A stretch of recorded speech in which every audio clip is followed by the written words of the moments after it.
You are looking live from John Bunch Jr. Memorial Field in Elkins, Arkansas, home of the Elkins Elks, where tonight our Prairie Grove Tigers will face the Elkins Elks. I'm Lynn Gregson, with me Ryan Cook. And Ryan, tonight, all season long, I've looked forward to this game because this one in Shiloh, I knew early on in the season that those were kind of the three teams that had separated themselves in the conference. Elkins, in my opinion, have not fully but closely replaced P. Ridge as that team that will compete. And, they jumped on Shiloh a couple weeks ago, and then, relented, and Shiloh ended up winning. But I've looked forward to this game because I felt like they're two evenly matched teams. I think it's going to be a great game tonight. I did too. I've watched a lot of film this week with the guys, and it's the Elkins team has the size and the speed and the grit to really kind of emulate the toughness and character that Prairie Grove has in a way. And then they kind of have an offensive scheme, a little kind of like Shiloh, just not as flash and dash, but they've got some of that spread you out and get guys in space and try to hit the edges. And then they got that little power run game. And so you see two teams maybe with a hair different approach, but that look very similar. A lot of strong-willed country boys out here, blocking well, running hard, and putting a licking on people on the defensive side. And so I like that we're ending with a game that has a lot of meaning. This for the second seed in the 1-4A. And, both teams will get a home playoff game. We'll talk more about the playoffs with all the opt-ins and everything. But that second round of playoff games, as it was, now it's going to be the third round, is really big because it determines where you head that week if you were lucky enough to win the first round. Right, and assuming this is assuming that, because the way the playoffs work is they're going to have play-in games with teams. There's 13 teams, I believe, Ryan, that have opted in. The AAA has said, look, because of COVID, we're making everyone playoff eligible. Right. And so there's going to be a lot of what I'm going to call teams not as strong as some of the others. They will get the opportunity. Or teams that didn't get to fulfill their schedule. Yeah, and so they're going to get those opportunities, and they're going to be seeded lower. But making the assumption that there is one third seed that will have to play next week, assuming we don't that our 1-6 chance if we were to lose tonight, we won't play for 2 weeks. Well, for everybody that doesn't know, so what they did is they took the bracket that they had and left it completely the same, just added kind of a play-in week.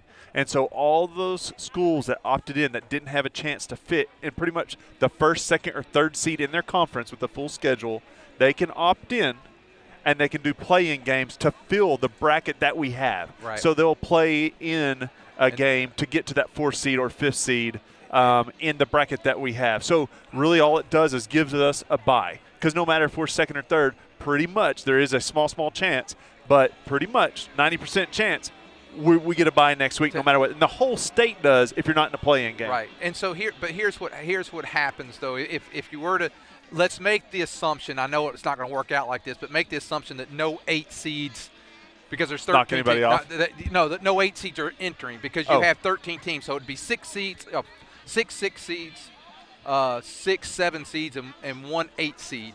And so you'll have those 5s.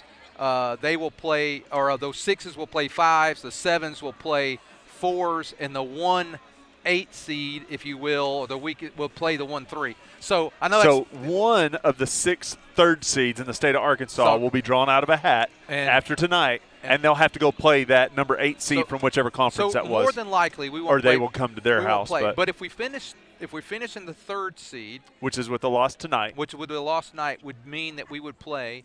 I think it's Arkadelphia right now, because that's the winner of the 7, and that's probably who would be there. If that would be in the second round. Yeah, second round. Assuming we're in the 3rd seed and we win. Sorry, I didn't add that point. So you win. It's really, and it's hard because it's week 2 of the playoffs. Well, what we call but it's still week 1. It's just not the play-in week. But I think we call wild it card weekend. Round 0, round 1. Okay. Round 0, round 1, round 2.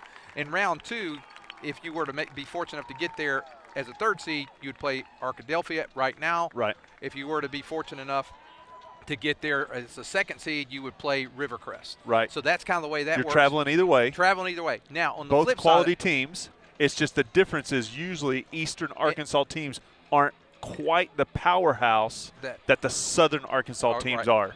And so if we were to be second seed right now, we would play. Now, I know they'll be playing games, but the favorite there would be Blytheville, I believe. And then if we were to be third seed, it would be Ball Knob. Again, they'll be playing games. So both those teams will have to play in to get to that seed. So they're only going to be playing – they'll be playing a team that's just one spot below them. Yeah, so either way there, they could be upset. So I know that's a lot of playoffs. If you're not looking at a bracket or something, where we have the cheating ability to do that as we're talking to you. Well, really what matters is that no matter what, 90% chance you got next week off to go watch another football game or be with your family. The next week we've got to be at Prairie Grove and you got to hang out and watch. And then the next week we'll be on the road if we win. So Elkins brings out their seniors, and Sorters is our Jackson Sorters is our captain tonight, number 8, and for them number 72, that is Keelan Daniel. Boy, he's a whopping 270. Okay, I'm going to get my complaint in early tonight, maybe before we have a bunch of people watching. It's dark where we are. We don't have any light. Like this is we're in the visitor stands. This is a beautiful field. Yeah, we're in the stands tonight, which is I'm fine with. It's not too cold or anything, but the lights are in front of us. You said you weren't going to complain anymore about that. No, that was that night. But the light is in front of us. So right. So anyway.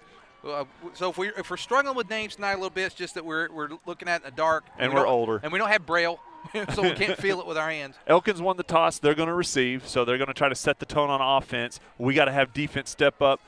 Elkins has a really good running back, very aggressive. They got another guy that gets on the edges that's a speed guy. He's number 10. He's the guy that took it to the house on Shiloh. The dude is fast. That's Cody Drummond. Number 37, that's their guy out of the backfield. That's Trevor Shoemate. And he's a very strong runner. He does a good job of moving side to side and downhill. But I've been very impressed with him. Another guy you're going to see a lot of is number 17. That's Kane Johnson. That's their quarterback. He does a really, really good job. Got a great touch on a deep ball.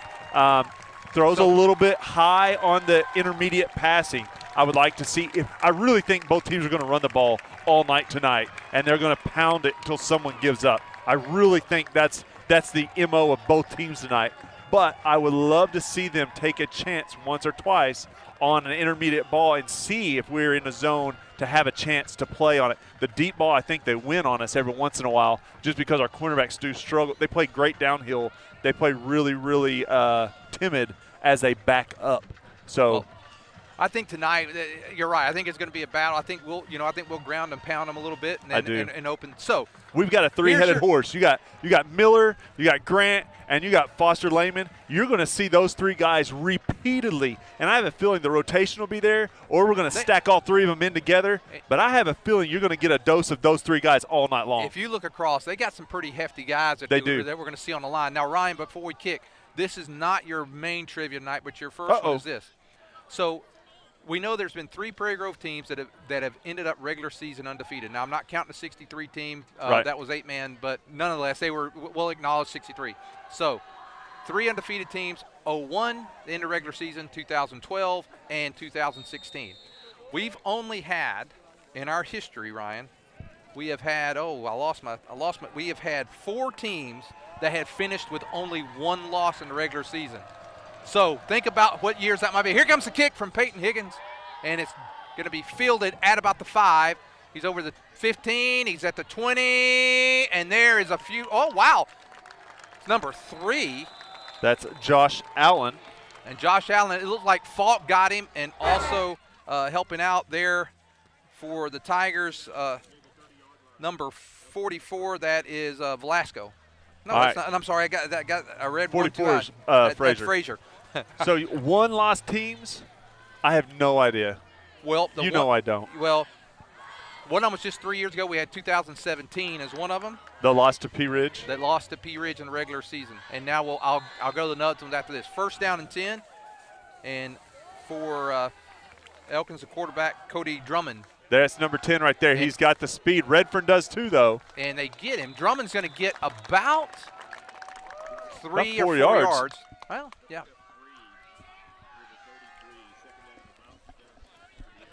I'm going to stand up here so I can see. the bleachers, So, if I'm in Gravette, I'm too high and I'm complaining. If I'm in Elkins, I'm too low and I'm complaining. second down. We're going to call it 2nd and 7 now for the Elks. Ball sitting at about their 33-yard line. Here is a give. There's Hall, though, and Sorters and Cottle. Wow, and the rest of the team's there. That was just a direct quarterback keep right there. They spread you out a little bit. Looked like there was going to be a hole right there on this near side. Not with David Hall, though. So stop there. They're going to lose a yard. It's going to bring up 3rd and 7. So 3rd down for the Elks. Need to get off the field on this play. High snap. Pass complete, and a missed tackle there on the far side. They get it over the 50. And that's a good look right there at Elkins. I feel like we're kind of zoning up back there, but they found the soft spot in the zone, and the quarterback, I said one thing earlier about how he kind of was a little errant in the mid-range game. That was a little deeper than mid-range, but that was right on the money. That was a beautiful pass. I misspoke a while ago. It's Kane Johnson, the quarterback. I made a mistake because I saw 10 back there and just read the wrong number. So 1st down and 10, ball just inside the Prairie Grove territory. There's Drummond on the carry. Boom! Got him. He may have gotten a yard with the forward progress, maybe two. Laird was first there. Ryan, the other teams that finished with only one loss is 2015, 2013, and 2013 lost to Morrilton, 15 lost to Farmington, and the other one was the first year Prairie Grove had football, 1955. I always lose at trivia. Well, I got a good one for and you here math. in a minute. I mean, oh, come on. Oh, we had him back there. Oh! Pressure was there. Oh, There's a flag on the play. Yeah. The pressure was there. We do a good job of getting to him. Well, we don't do a good job of containing, and so he's able to get out of the pocket and pick up some yardage, but there is a flag on the play. I believe that in that vicinity he's probably going to be holding. You would think.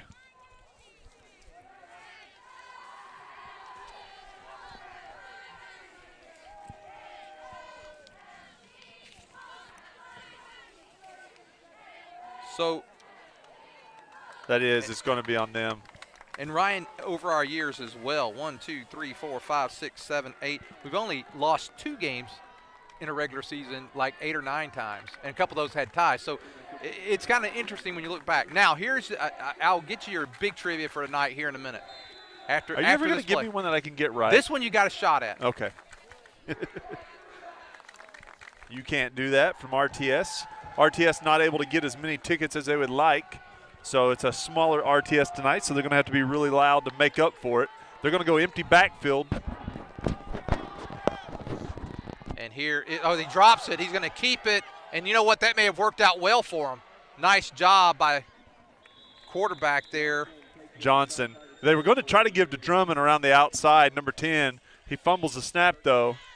He got about 10 yards. It's going to bring up 3rd down at about 6. Maybe 5. I think Beeson was over there on the stop. Again, I was kind of watching some other things. I didn't get the tackle very well.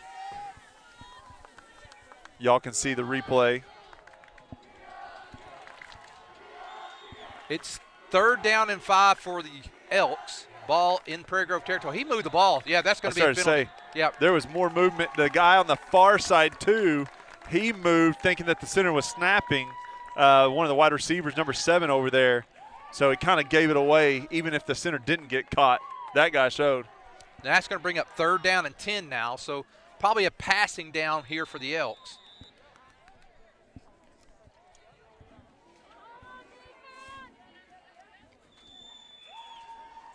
And this is where you struggle because you kind of want to put another guy in coverage, but at the same time you want to get back to the backfield so he doesn't have all day to throw. But then you got to have the spy watching the quarterback because he runs really well. And now they're going to do a little, he's looking downfield. Oh, we got good coverage here. Almost intercepted. Good job by Beeson, though. I'd like to see him jump a little bit earlier just in case the receiver was able to jump over him. But Beeson played the ball better than the receiver did. Great job that time by Ethan. I think that was number 7, Tyler King, the intended receiver. It's going to be 4th down and 10. It looks like Elkins keeps their offense on the field. Now, Ryan, you've seen some film. I don't know if their quarterback is also their punter. He's deeper this time, so I could assume that. He's 6 yards, 7 yards deep, so I would assume the punt here. We're going to adjust the defense here. We left a lot of guys open there for a second. And it's going to be a punt. And that's okay. I mean, we hold them, and now if it'll take a Prairie Grove bounce, takes a Prairie Grove bounce, so it's going to be at the 15-yard line. Good job by the defense that time. Ryan? Give some props there. It's a great job by the defense, aided by a little penalty there as well. So, Ryan, when was the last time Prairie Grove played Elkins? In the high school game regular season? My senior season. Close. Oh. 2001. So the year after me. Year after you. Now, when's the last time we played them at home? My senior season. Your senior season. Now, here you go. Hey, you set me up good on that one. Thanks, Coach. Here's one other one. We've only played them in our history 8 times. Do you have any idea what our record is against them? I'm going to say 6-2. I'll tell you after this play. 5-3. Let's change it because we were bad in the 80s, and that's when we probably would have played them. Here is Cade Grant still on his feet, breaks a tackle. Cade's going to get close to about 5 or 6 yards. Oh, no, it's more than that. Oh, yeah. He ran really – that was about an 8-yard. I got a better viewpoint up here. That's about an 8-yard gain on first down. Great job that time by the line. They got just enough seam right there and just enough kick-out block. Cade's able to squish right. I mean, it was just barely a seam, but it was happening, and he went right through it. Good job that time. Simrad will come in and split wide to one side.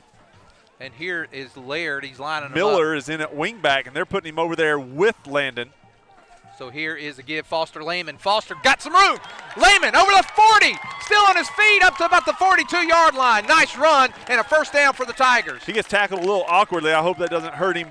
Yeah, he got up kind of funny, but he's up. But that was a great run right there, and you had a lineman up there with him at the same time, and Cade Grant going through the hole with him. I mean, like that play looked perfect. I wish I could see the replay. It's a little too far away. But if you guys look at the line on that one and the blocking from the backfield, great job. So it's first down and 10 for the Tigers. And, Ryan, as soon as this play is over, I'm going to give you the answer. And I want Hubbard to hear this one, too. He's just down from us.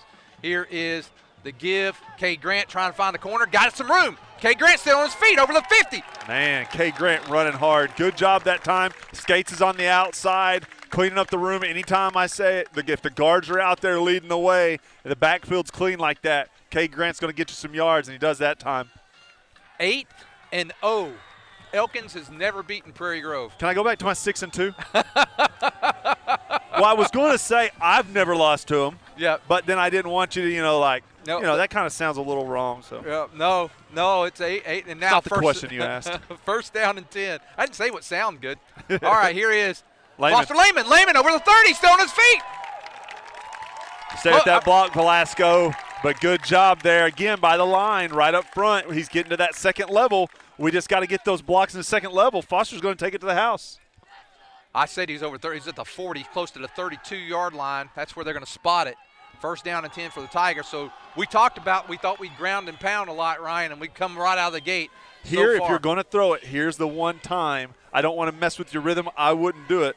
Here's where you got that first down and 4-down territory. You could throw a shot to Landon somewhere, but I wouldn't. I'm going back to the stable. You look at their corners. They're decent-sized guys. Yeah, but I'm saying Landon's got that ability to go get one. But here, you ground and pound this dude. Here is Cade Grant. He's still got a hole. Cade on his feet. Cade's down inside close to the 20-yard line. Tigers going to be in the red zone. This drive started at our own 15, Ryan. I saw John King out there on the kick-out block that time. Again, guards are pulling. The backfield's clean. They're able to get to the outside. They've got a good defensive line, Elkin does. So for our line to keep the backfield clean like that, that's a great job. Here, Landon's in. First down from the 20. Throw one to the corner. Actually, they got it. They spotted it at the 19-yard line. I'd say here, Ryan, I know you can go deep, but, man, we're pounding it down their throat. I say keep doing I would. But I'm saying this is where you can. Yeah. Right now we're going to get a false start here. I say stay with the girl that took you to the dance. I mean, I like it. Yep. I like it. We're going to get a snap infraction there. I guess he moved the ball a little bit. So it'll be first down and 15 for the Tigers. Now that changes things. I say go ahead. You run it now. I still run it on first down. See what you get. They haven't really slowed us down yet. No, I agree. Just like their drive, they got set back by penalty. Our defense was playing well, but still aided by penalty. I wonder if we'll ever see Miller go in motion. And this is a give. Foster Lehman. That's a trap play. He gets back to about the original line of scrimmage, maybe an extra. He's going to be about the 18-yard line. So it's going to be 2nd down and 9 for the Tigers. Let's see where they spotted. They spotted they at gave the him about 19. a 4-yard run. So it's right at the line. He got right back. So it was a 5-yard gain. It would be 2nd down and 10 for the Tigers. Sorters will come in, I would assume, the read play right here with Grant or Foster. The quarter's going by quick. 5.5 minutes to go here in the first. We moved. Miller. Got a sophomore in at wing back. And I'll tell you, that is the one place you should never jump off sides if you're out in the flat, because you can look down and see when the ball snapped. But nonetheless, we moved. That makes it 2nd down and 15. It's as if we just got erased the that first play didn't happen. Yep. It's like an incomplete pass. So 2nd down and 15. Now the Tigers may be in a passing situation. I'm not. I still, I mean. Wingback reverse here wouldn't be a bad call. There you go. With Miller. Oh, my goodness.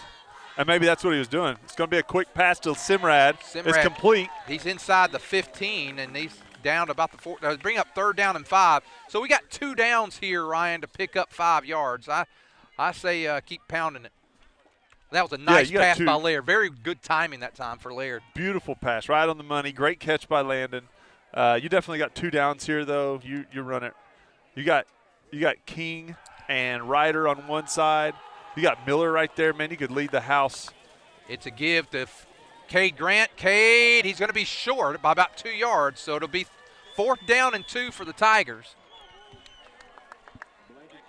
And that time it was still a good job by the line. I feel like the exterior side, maybe Velasco and Miller, not able to kind of get that pinned in or kicked out. It's about 2.5. Let's see. The ball's is that the 11 or 12? I can't. You got a better view than I do. It's at the 12. So it's going to be 4th down and 3 for the Tigers. 4th and 3. Prairie Grove on the drive. Here is Foster Lehman. He got. Oh, it's going to be close. Yeah, it wasn't I don't clean. think he'd make it. Wasn't clean. He ran into the back of his blocker. That's what happened there, Ryan. Big time stop there by Elkins. That's a momentum shift right there, because we were driving. Well, what happened is the penalty, and for both teams. 2 penalties. We had 2 penalties on that one. Ryan, that really hurts, because when you're getting inside in a game with the caliber team we're playing tonight, you got to capitalize when you're in the red zone. And tonight we get a penalty, 2 penalties, and we come up about a half a yard short is all.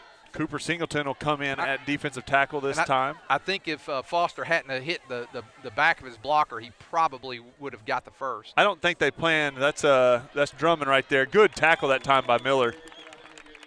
But that's going to be good for about 8-9 yards.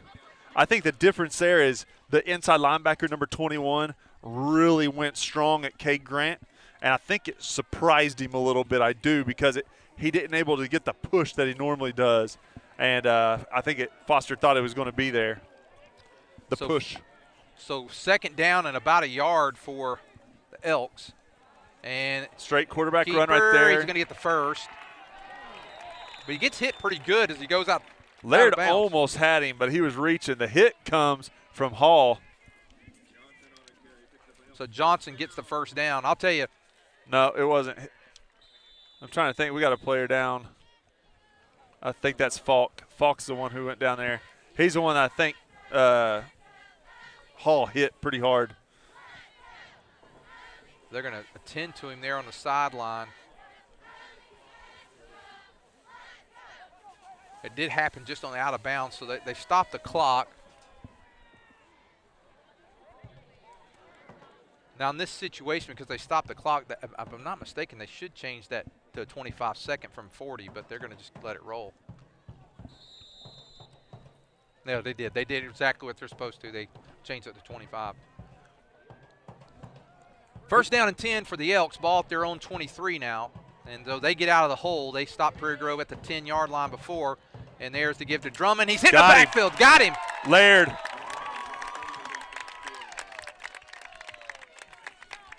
Good job, Laird, that time. Hey, Singleton for Prairie Grove that time was blocked by the captain, number 72, Keelan Daniel. He drove him off pretty well.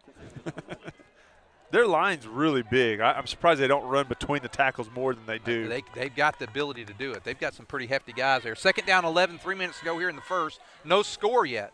Here's the back to pass. Pass is incomplete. We had good coverage over there that time.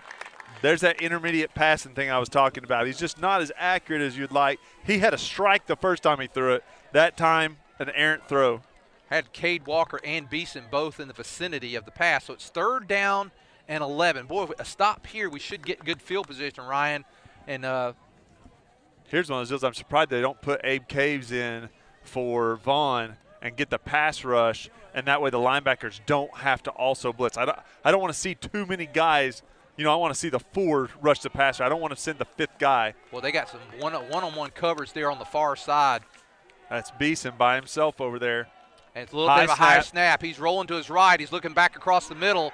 And now they've got him in trouble. He throws. Intercepted by Laird! Intercepted by Laird! Intercepted by Laird at the 28-yard line. Hey! That's what I was talking about right there. That's the game you want to play with them because he's not as accurate in that mid-range game. And that's going to be, if we can capitalize here, probably the difference in the ball game right there. Excellent job. Prairie Grove had pressure, had good coverage, great defense that time by the Tigers all around. Laird makes the interception. Prairie Grove's in business at the 28-yard line of the Elks. How beautiful would it be here to run one of those reverses or Grant on a sweep and take it to the house? And here is the give. It's Foster Lehman. Lehman still on his feet. He's going to get about 8 yards. I'm sorry. He got about 6 yards.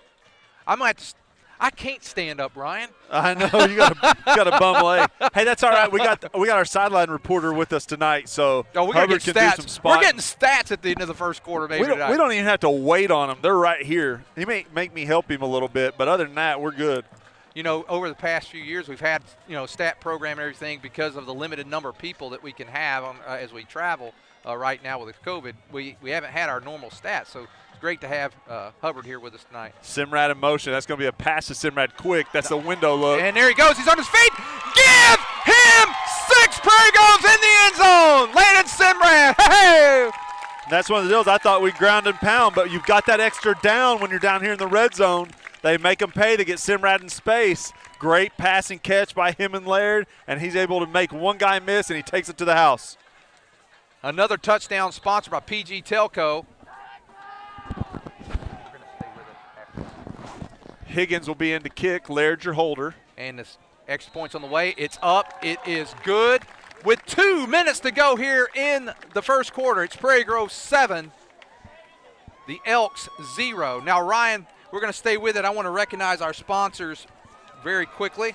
If I can find my papers, they went all over the place. I got you. Go PG ahead. Telco, Prairie Grove Christian Church, David's Roofing, Hardin's Furniture, What My Eyes Have Seen, Kimball Mechanical Systems, Faithful Auto, and Prairie Grove Auto and Farm CarQuest. And let's see, who fed the team tonight? I got the text earlier. I think it was Orr Farms. It'll take me a second here. I'm not as fast as I used to be. While you look for that, we'll also recognize Naaman Bosted and Dylan Moore. Boy, he's got the locks going tonight, I'm telling you. So, anyway, we've got those are COVID locks. Thanks to Orr Farms for providing tonight's team meal. Reminder that David's Roofing does sponsor our player of the game and our halftime. Ryan, we were talking about how many times we played Elkins.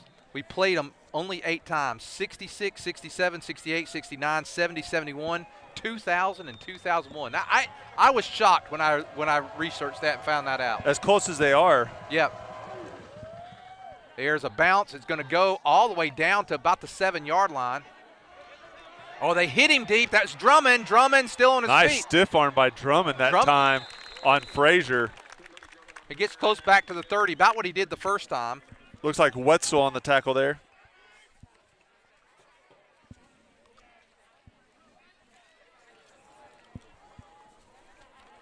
Well, here we go for the defense again. Falk not back in yet. I saw him running up and down the sideline a minute ago. I think she's still checking him out. He doesn't have his helmet back on yet. Higgins will come in. Cade Walker and Cade Grant, your senior starters at safeties, they're both back in. Grant got a series off last series. So it's 1st down and 10 for the Elks. Ball at their own 30. Under 2 minutes to go here in the first quarter. There is Johnson. That's the first carry tonight. I believe that's number 21. That is Gunnar Casebolt.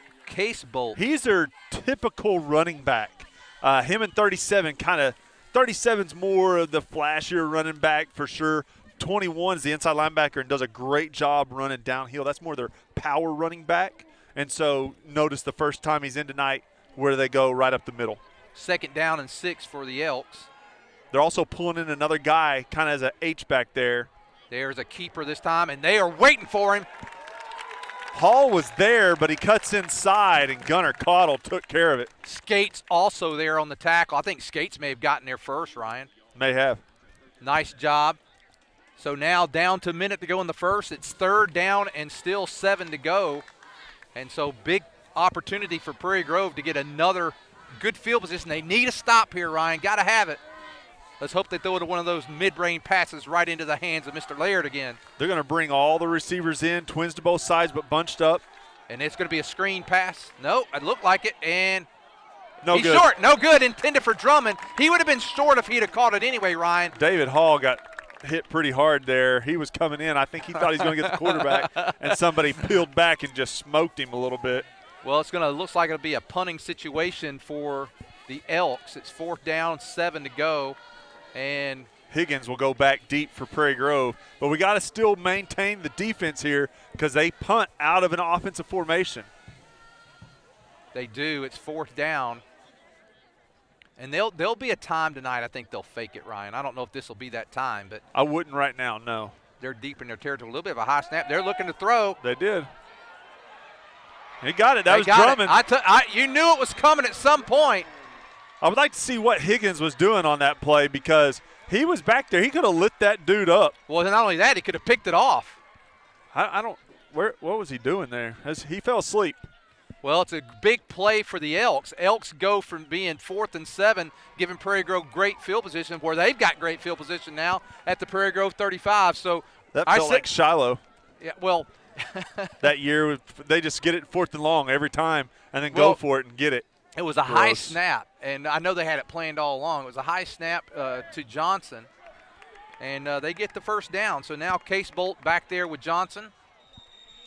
The flag, though, or a whistle. We got a timeout.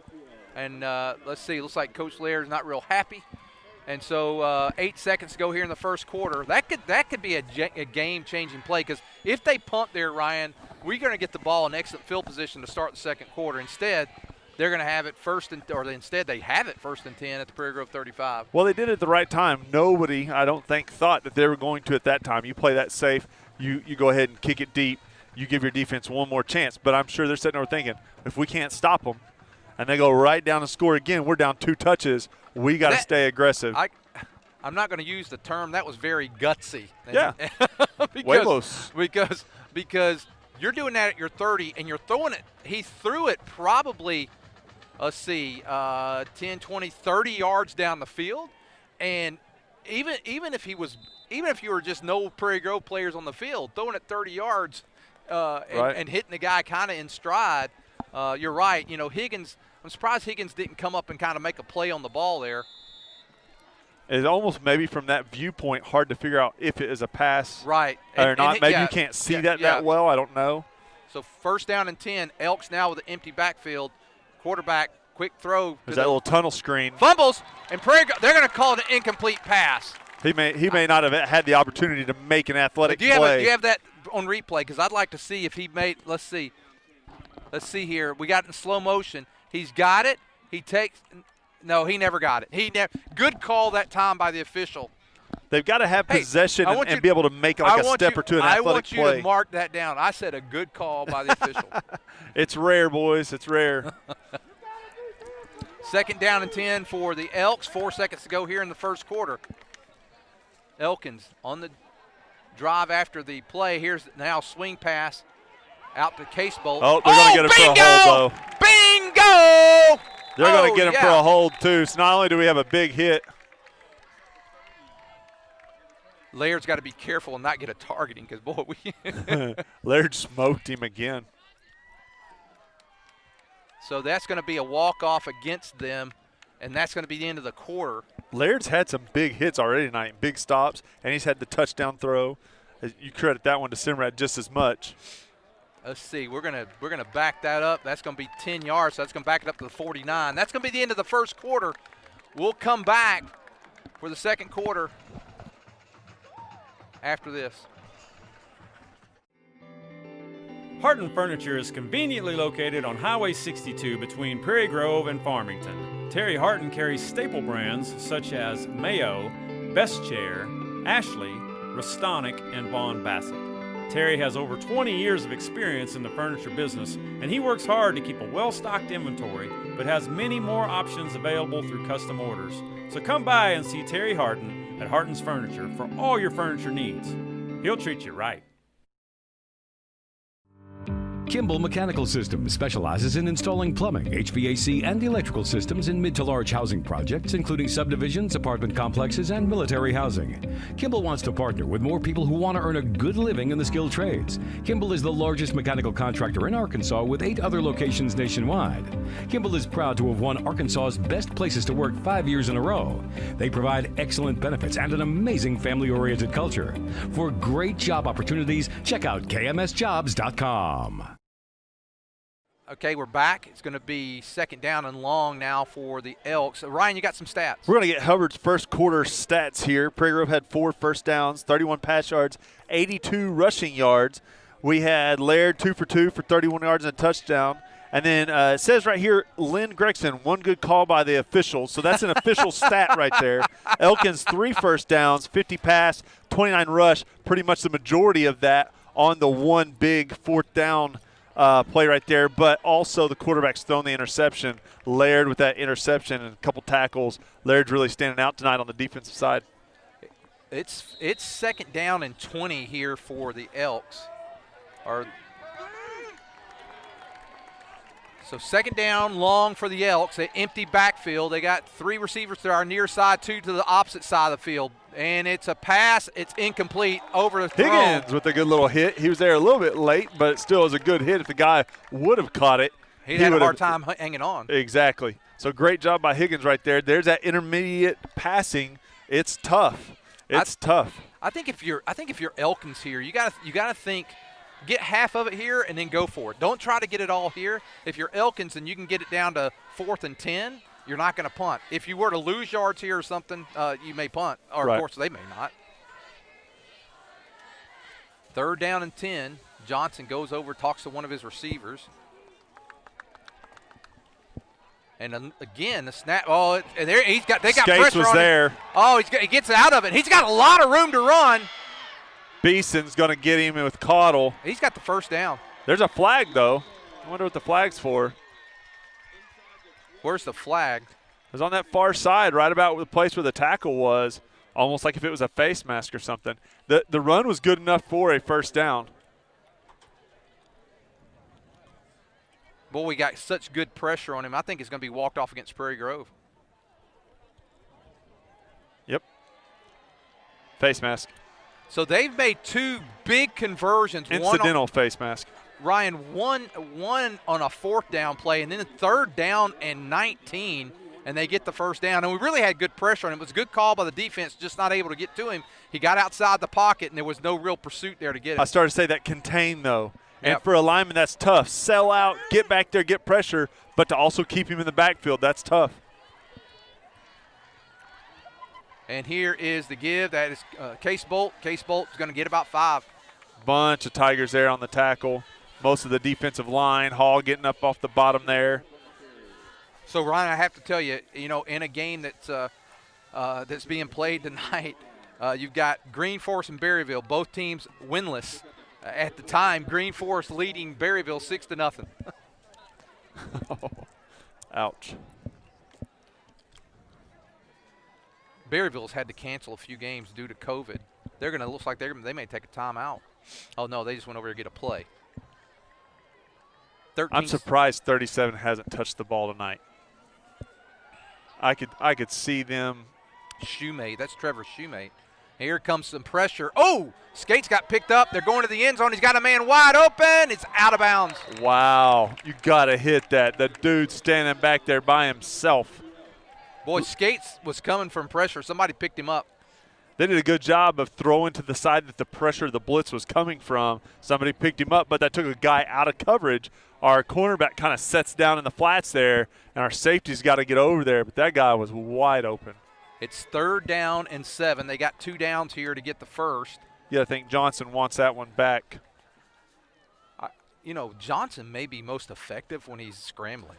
Well, and if you look like what Shiloh did to us, it wasn't the passing that killed us. It was the Wisdom's legs. You know, after we got the pressure, stay in there for a minute and then take off.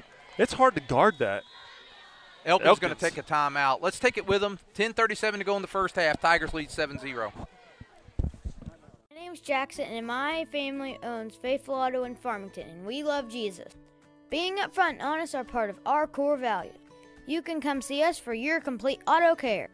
We offer computer diagnostics, brake work, air conditioning service and repair, front end and oil changes. By the way, our computer system uploads your maintenance records to Carfax, so you can take super good care of your car.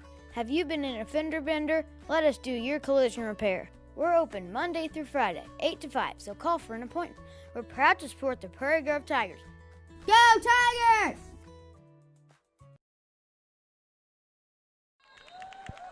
Okay, 10:37 to go in the first half. Elkins on a drive after they had 4th down and long from their own 30 just before the end of the first quarter. Faked the punt, threw it deep, got it complete, and now they are inside Prairie Grove's 20 at about the 17-yard line, and it's 3rd and 7. So they got a couple downs here. They got a great field goal kicker. We saw him in the warm-ups, kicked a 40-yarder, so they may elect to go that route. Man in motion. Johnson, he's going to kind of take it. He's going to, he does a stiff arm. We got pursuit. We're going to get him out of bounds. He's lost yards. I don't know if there's a flag there or not. I saw something, but Hall did a great job and got it slowed down enough for the rest of the guys to come. Laird there once again. Well, they had an option, and it didn't really. We did a great job. We had a man on the quarterback, had a guy on the pitch guy, and we had a lot of pursuit coming. So it brings up 4th and 12 for the Elks. 10 minutes to go here in the first half. Boy, stop here after the fake punt. That'd be huge. That's huge because that was a big play. 4th down and 12. Let's do it, guys. Case Bolt is in the backfield with Johnson, the quarterback. He's looking. He's going to – Redfern's back there. He's throwing deep. Just knock it down. Oh, he caught it. And he got a foot down. Gotta knock that down, guys. Sorter's too short there. He was in great position. He's got a height disadvantage. Calling for a legal man downfield. That's what I think Laird's pointing at a guy. He's not going to get it. Oh, my gosh. Boy, we've given up 2 big 4th down plays tonight, Ryan. Huge 4th down plays. And we had guys there that time. We really did. That right there, that's where you don't go for an interception. That's where you just knock it down. Wow. Sorters did go for the knockdown. He just not tall enough to get it. The receiver did a great job of getting up there and getting it. Here is the give. Johnson. He just takes it. He's going to go in. No give. So 2 4th down conversions by the Elks. Big plays, and they get in the end zone. And it's 7-6. Their extra point guy, I'm not going to say he's automatic, but he's pretty darn good. Got to stop him on 4th and long. Well, think about it. They had a 3rd down and long that they got. I think it was 3rd and 12. They had the 4th down conversion after a punt. I think it was 4th and 10. And then they also had I think it was 3rd and 19. And they made the play. So they fire. Hall's got him. They're not going to make it. So Tigers still lead 7-6. We'll be back after this. Zing Broadband is a proud sponsor of area schools and is excited to offer incredible fast internet speeds. Our students can focus on what really matters, knowing that Zing Broadband can keep up with them. We recognize the hard work and dedication of our students and athletes, and we've built a network to deliver their demand. Zing Broadband proudly serves our local communities and supports all their endeavors.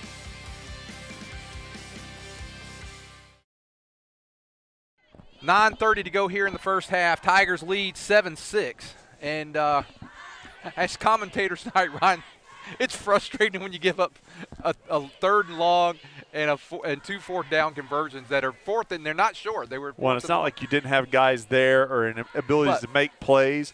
We're just not making the play. Elkins is. We've got to stop that. Well, I do want to commend our defense on stop of the two. Well, it looked like it was may have been a fire, it may have been planned, but nonetheless, there was a stop on a 2-point conversion. Tigers still had the lead. We need to watch. Yeah, you got some good yeah, I wonder if they do a lot of that. Oh, you do? You have Sorters and Velasco and Simrad. You have a lot of guys, Frazier's. You got a lot of guys right here in that first line anticipating the onside.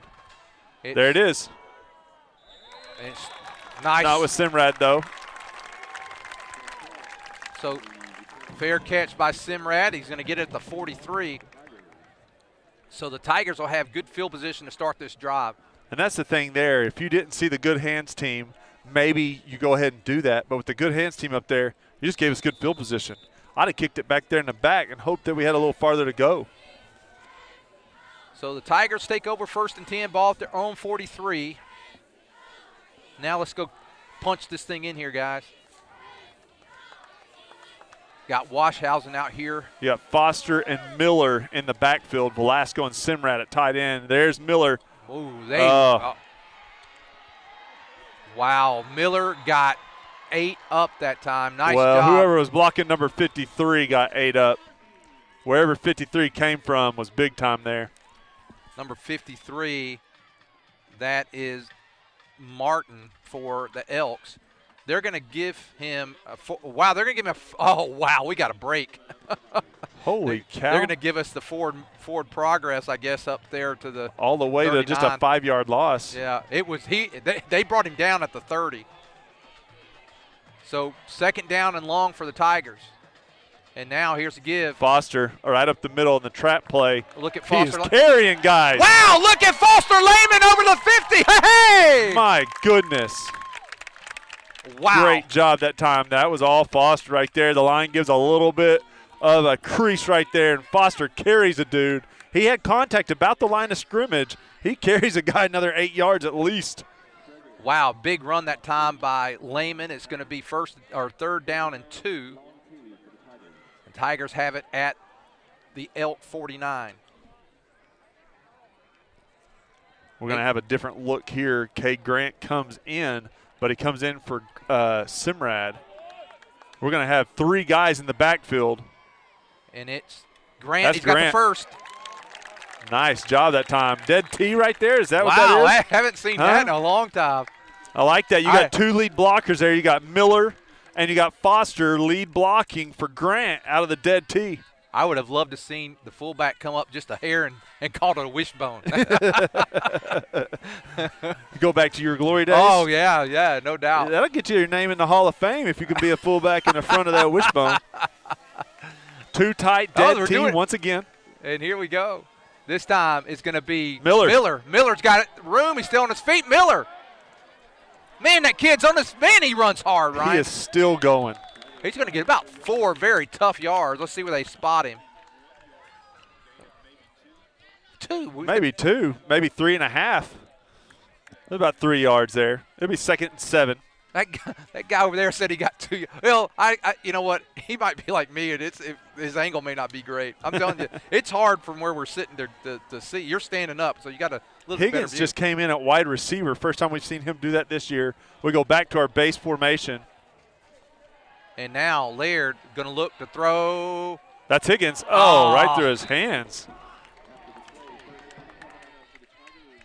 Wow, great pass that time by Laird. I mean, Higgins was open, and it hit him right in the hands. He tried to catch it like a punt, though, rather than reach up and grabbing it like a pass. It's going to bring up 3rd down and 6, 7:22 to go here in the first half. Close game, been a close game throughout. Clock's been running quite a bit because there's been quite a bit of running going on, especially when the Tigers have the ball. Incomplete pass there stops the clock. I think we got 2 downs to make these 6 yards, Ryan. I Grant on the sweep here. Nope, reverse. Here's Simrad. He's got room. Simrad on his feet. There goes Simrad. There goes Simrist. Oh, he's going to be knocked out of bounds right around the 20-yard line. Hey, But he's got the first down there. Sorters and Orr are down there leading the way. Orr, he's playing that left tackle, so he pulls along with Velasco there. Big play there. Hadn't seen the reverse in a while. You know, that's usually our third and long go-to play. Hadn't seen it in a while. Makes it first down and 10. Ball at the Elks 22-yard line. 7 minutes to go in the first half. Prairie Grove on the drive. Layered under center. Reed. And there it is. Foster Lehman. The difference in that one is that they had an extra guy in the box that time. So they had an extra guy in the box. Hard to account for all of them, even with the blocker, coming from that Reed look because you have the fullback or whatever. I see them, if they're going to keep stacking the box, we'll bring Miller back in here, and we're going to go dead T again, I bet. That was Daniel on the tackle that time for the Elks, so it's 2nd down and 9. Oh, no, we're going to go in the upset. 2 wing backs this time. In motion goes Cade Grant. Right up the middle goes Foster Lehman. Foster, he's going to get about another 3. So it's going to bring up 3rd and about 5. Right at about 3rd and 5.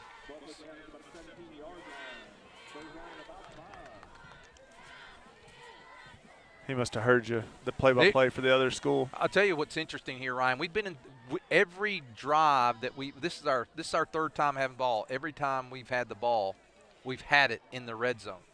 Hall just came in at wing back. You got to think that's a blocking guy right there. I want to see sweep. I really do. They're leaving it open. Hall will go in motion. It's a quick pitch out to Grant. Give him 6. No, they called the play dead. They called the play dead. No, we got to give him 6. No, called the play dead. He must have stepped out right when he was about to leap for the pylon. He must have stepped out. It'd be hard to see from here, but it's going to be at the 2-yard line, 3-yard line? 3-yard line. Just the ball just inside the 3. So he must have stepped out right there, trying to launch to the pylon. Hey, what you say? Ride the horse that got you here. Foster up the middle, Foster up the middle, Foster up the middle. Maybe Cade Grant on a sweep, but go back to the dead T.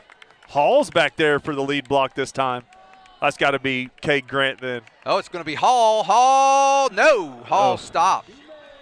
I don't know if I like that. I'd have loved to see Hall lead blocking for Cade Grant rather than Cade Grant lead blocking for Hall, but loss of a couple of yards that time on the play. 2nd down and goal for the Tigers, ball on the 5. So a loss of 2 yards that time. I wouldn't mind going back to the dead T and running the sweep out of the dead T, almost a power, power sweep.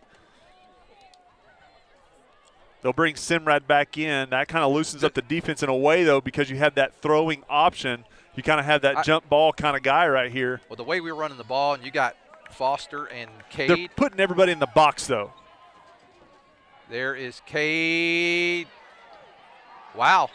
So good defense that time by the Elks. And you got to be able to throw right over the top of that. They got everybody in the box. Where's Velasco on that tight end dump? Or even Simrad kind of fake like he's going to block for the sweep and then go to the corner and get a throw to the corner, kind of like a little fade-looking thing, jump ball. It's 3rd and goal from the 5. I tell you what, I know they got everybody in the box. You could do that. You could do that quick pitch again, like got Cade down there.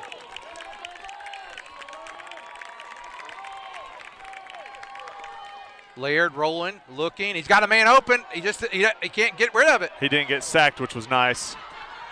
And Laird, give him 6. Wow, Laird made a heck of a play. He's giving Knox a run for his money there. Or Zeke a run for his money there. He does a good job evading the rush. He had a guy right in his face. Then he sees a little spot. I didn't think he was going to be able to get there, though, and he's able to get there at the last second. Great job by Laird. He's having a big game tonight. Big tackle, an interception, a touchdown throw, a touchdown run. Doing a great job. Higgins in for the kick. Extra point on the way. It's up. It is good with 3:55 to go here in the first half. It's Prairie Grove 14, Elkins 6. Another touchdown sponsored by PG Telco. You were talking about Knox Laird. Can you say David's Roofing? Yeah, he's trying. He's trying. He's going to get the first half player of the game if if nothing else happens. He's having a heck of a game. Let's take a quick break. We'll be back after this.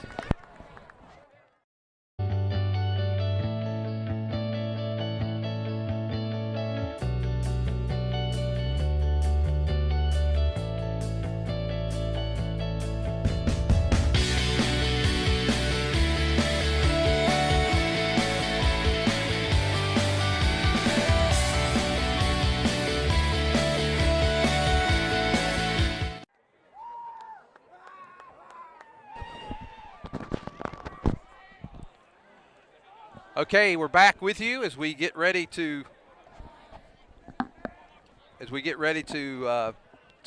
have a kick here. The Tigers leading 14-6. Great third down conversion that time by Knox Laird. And you're right, he's having a heck of a game. As he's Higgins, probably getting mad that we haven't talked about him as much lately. and there's a good kick. Let's stay in bounds. And Yep, it did. Yep, touchback. Woo! It went right inside the pylon. Ooh, that was close. that was about 2 feet from being the ball at the 35 instead of the 20. Great job by Higgins that time. So no return, and so 80 yards to go, 3:55 here in the first half. And we just talked about, during the break that Prairie Grove gets the ball to start the second half. So you really need a stop here. I'll tell you what, it'd be nice to get a quick stop with the ball. Oh, my gosh.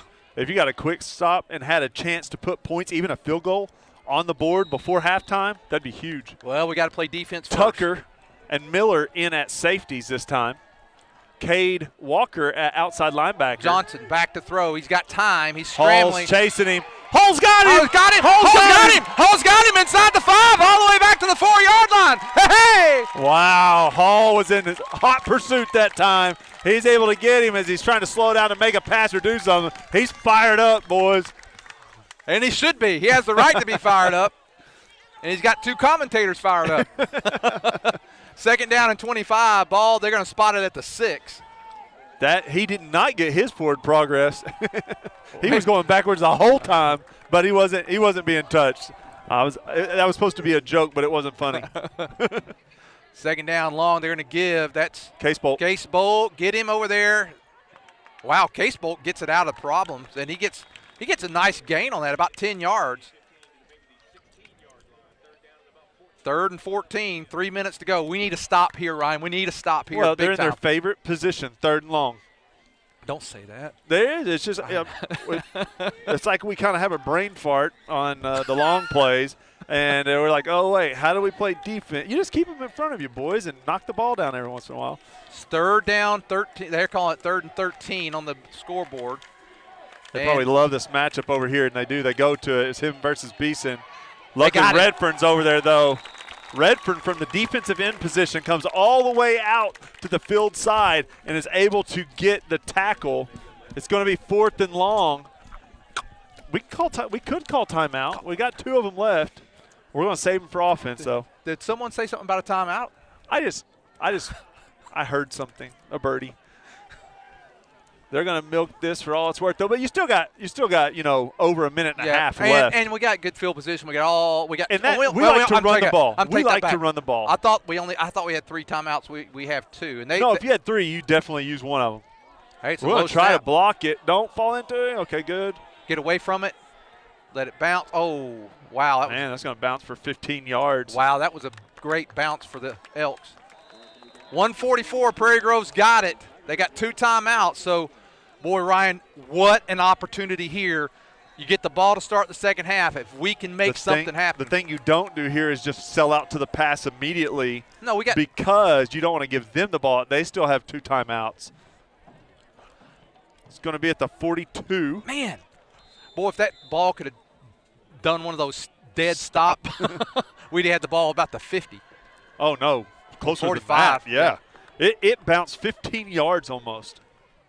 All right, so 1st down and 10 for the Tigers. Ball at their own 42. Miller in at wingback. And it's going to be a pass. Laird's back. He's throwing. And he got. Miller caught it. Miller catches it. Caught it. Oh, my God. It was intended for Samrat. Let's see that on replay. Samrat gets tripped up right there, and he falls down. Miller just goes and gets it. Let's see. Oh, did we get a camera on it? Let's see here. Slow-mo. Wow. Oh, yeah. It's hard being in the stands. We're zoomed in a little tight right there, giving you a good look at the line. But if you could have saw it, Simrad was the intended receiver. He had a step on him. We're going to go Arizona. We're going to go shotgun.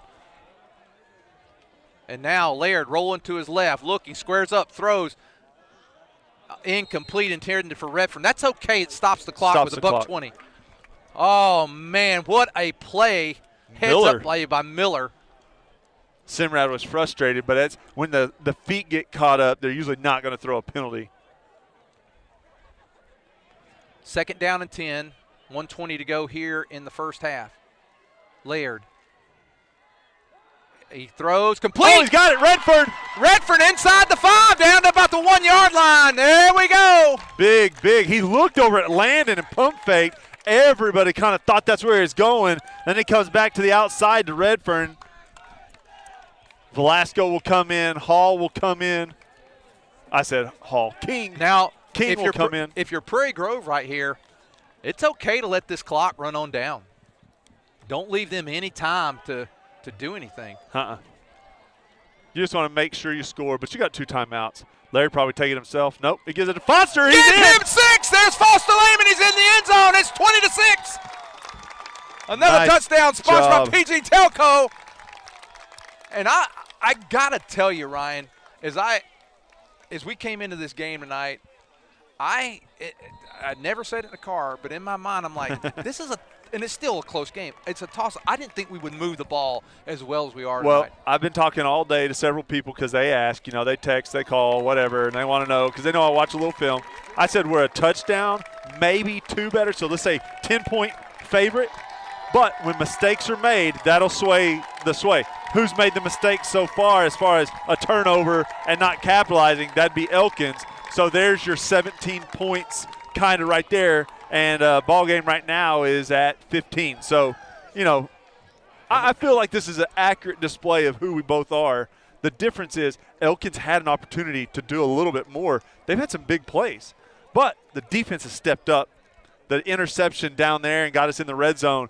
That's the difference in, making that spread a little bit more on our side. Well, it's 52 seconds. Now what the Tigers have to do here, Ryan, they need to keep Elkins out of the end zone. Well, and we get the ball back in the second half. But that's what is so important here. Higgins needs a deep kick. We need to trap him back there deep down in their at their end of the field. Let this clock get out of here, and then get the ball to start second half. I wish there's a lot of green space. Well, they're moving now. No. There was a lot of green space. If he could just poke it right over there. Kick it deep. Let's go. Come on, Higgins, get a big one. And he kicks it deep again.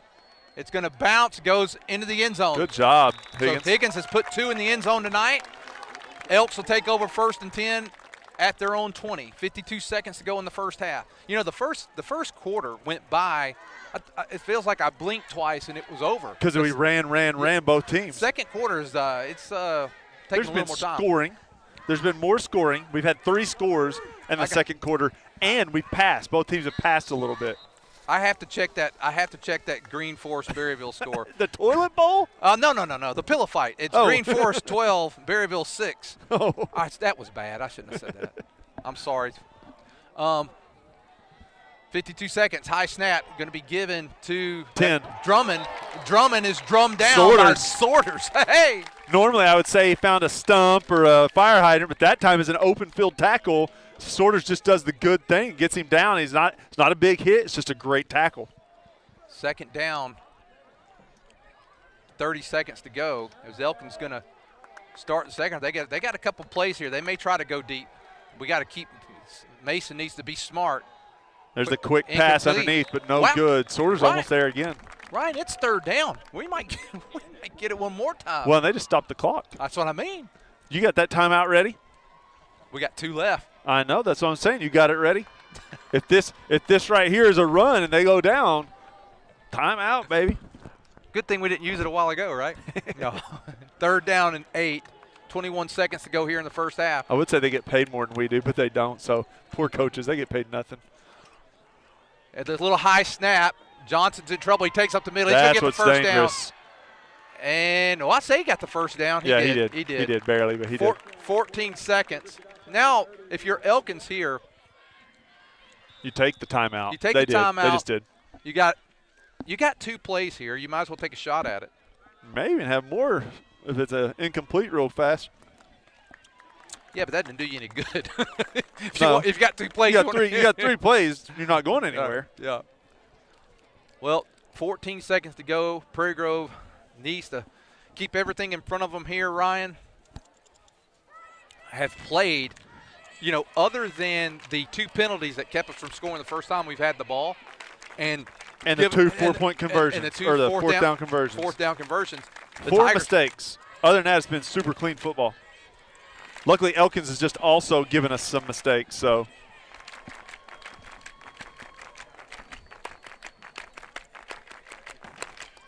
the Tigers, man, this is a great field that we're playing at now. Elkins got a nice facility it is here. such a better field than what they had. I've coached some Pee Wee football on their old field. I used to sub here about 15 years ago. It was not near as nice. This is great. They got a new high school and a new field. Man, we need a couple more guys on this side of the field. They got trips over here, and they're going to go. Oh, good. Cade Walker almost had him. Incomplete. 37 wasn't even looking at the ball. He's just getting rid of it.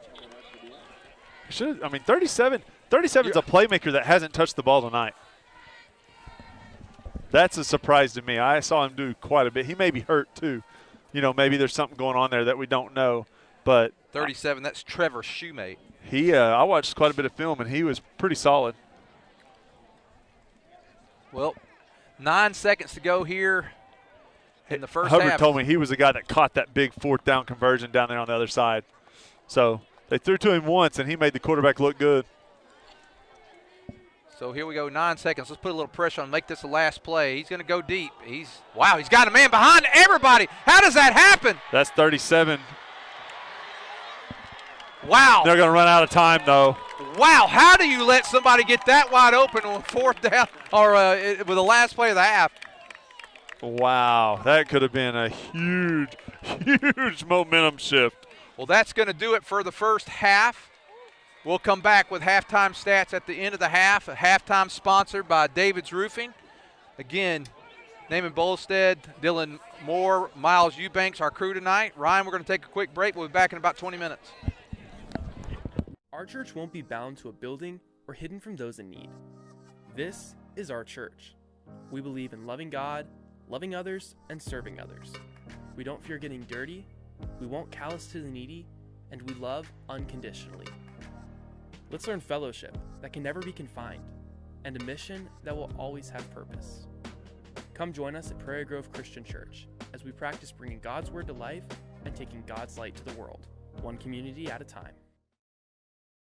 Auto and Farm Supply is an independently owned and operated CarQuest Auto Parts store, a family-owned mom-and-pop business that's been servicing this community since 1983. They can source auto parts from CarQuest and Advanced Auto Warehouses, receiving shipments 5 nights a week. For all your auto parts needs, or if you just want to come down and drink some coffee with the old guys, come see Larry and Karen and the dog Rosie at 119 East Buchanan Street, historic downtown Prairie Grove.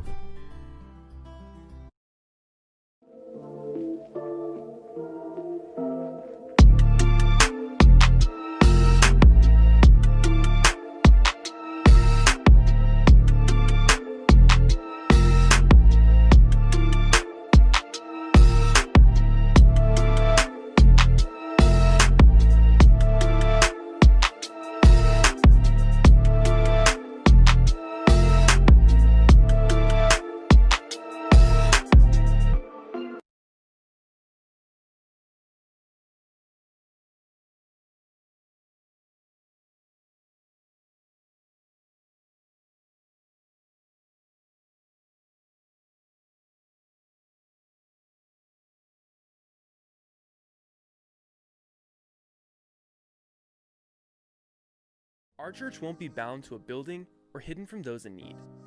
This is our church. We believe in loving God, loving others, and serving others. We don't fear getting dirty, we won't callous to the needy, and we love unconditionally. Let's learn fellowship that can never be confined and a mission that will always have purpose. Come join us at Prairie Grove Christian Church as we practice bringing God's Word to life and taking God's light to the world, one community at a time. Harton Furniture is conveniently located on Highway 62 between Prairie Grove and Farmington. Terry Harton carries staple brands such as Mayo, Best Chair, Ashley, Restonic, and Vaughn Bassett. Terry has over 20 years of experience in the furniture business, and he works hard to keep a well-stocked inventory, but has many more options available through custom orders. So come by and see Terry Harton at Harton's Furniture for all your furniture needs. He'll treat you right. Zing Broadband is a proud sponsor of area schools and is excited to offer incredible fast internet speeds. Our students can focus on what really matters, knowing that Zing Broadband can keep up with them. We recognize the hard work and dedication of our students and athletes, and we've built a network to deliver their demand. Zing Broadband proudly serves our local communities and supports all their endeavors.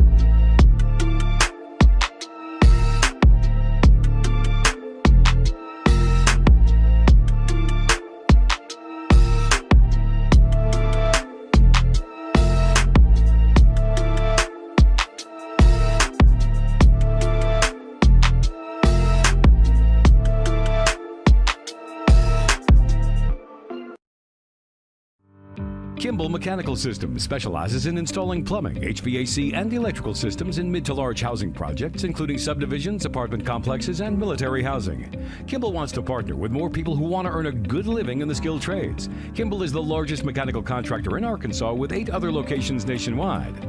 Kimball is proud to have won Arkansas's Best Places to Work 5 years in a row. They provide excellent benefits and an amazing family-oriented culture. For great job opportunities, check out kmsjobs.com.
Jackson, and my family owns Faithful Auto in Farmington, and we love Jesus.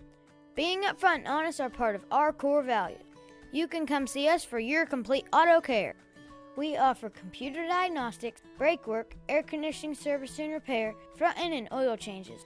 By the way, our computer system uploads your maintenance records to Carfax, so you can take super good care of your car. Have you been in a fender bender? Let us do your collision repair. We're open Monday through Friday, 8 to 5, so call for an appointment. We're proud to support the Prairie Grove Tigers. Go Tigers!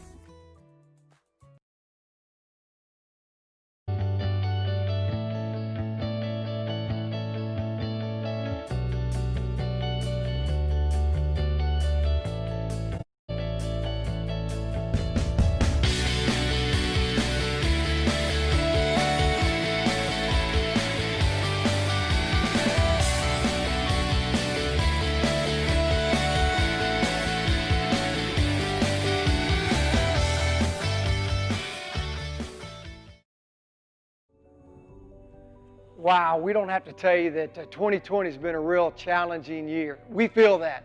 At Prairie Grove Christian Church, we want you to know that we're here for you, that we're in this together. Each Sunday morning, we're gathering at 9 and 10:30 under appropriate guidelines, and we'd love to have you join us, or you can join us live online. And we've started back with our midweek children's and student ministries. Now, I know times are tough for many of you guys, and if there's any way that we can serve you, either through prayer or any other means, please reach out to us. Go to our website, give us a call, let us know. You know, we're blessed to live in such a great community where we truly care for one another. So Prairie Grove, let's keep it up. We can get through this together. Isaiah 40:31 tells us that those who wait on the Lord shall renew their strength. They shall mount up with wings like eagles. They shall run and not grow weary. They shall walk and not faint. God bless you guys. Go Tigers.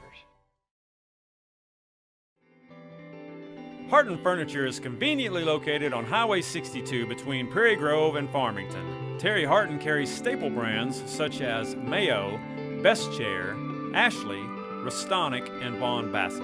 Terry has over 20 years of experience in the furniture business, and he works hard to keep a well-stocked inventory, but has many more options available through custom orders. So come by and see Terry Harton at Harton's Furniture for all your furniture needs. He'll treat you right. Auto and Farm Supply is an independently owned and operated CarQuest auto parts store, a family-owned mom-and-pop business that's been servicing this community since 1983. They can source auto parts from CarQuest and Advanced Auto Warehouses, receiving shipments 5 nights a week. For all your auto parts needs, or if you just want to come down and drink some coffee with the old guys, come see Larry and Karen and the dog Rosie at 119 East Buchanan Street, historic downtown Prairie Grove. Zing Broadband is a proud sponsor of area schools and is excited to offer incredible fast internet speeds. Our students can focus on what really matters, knowing that Zing Broadband can keep up with them. We recognize the hard work and dedication of our students and athletes, and we've built a network to deliver their demand.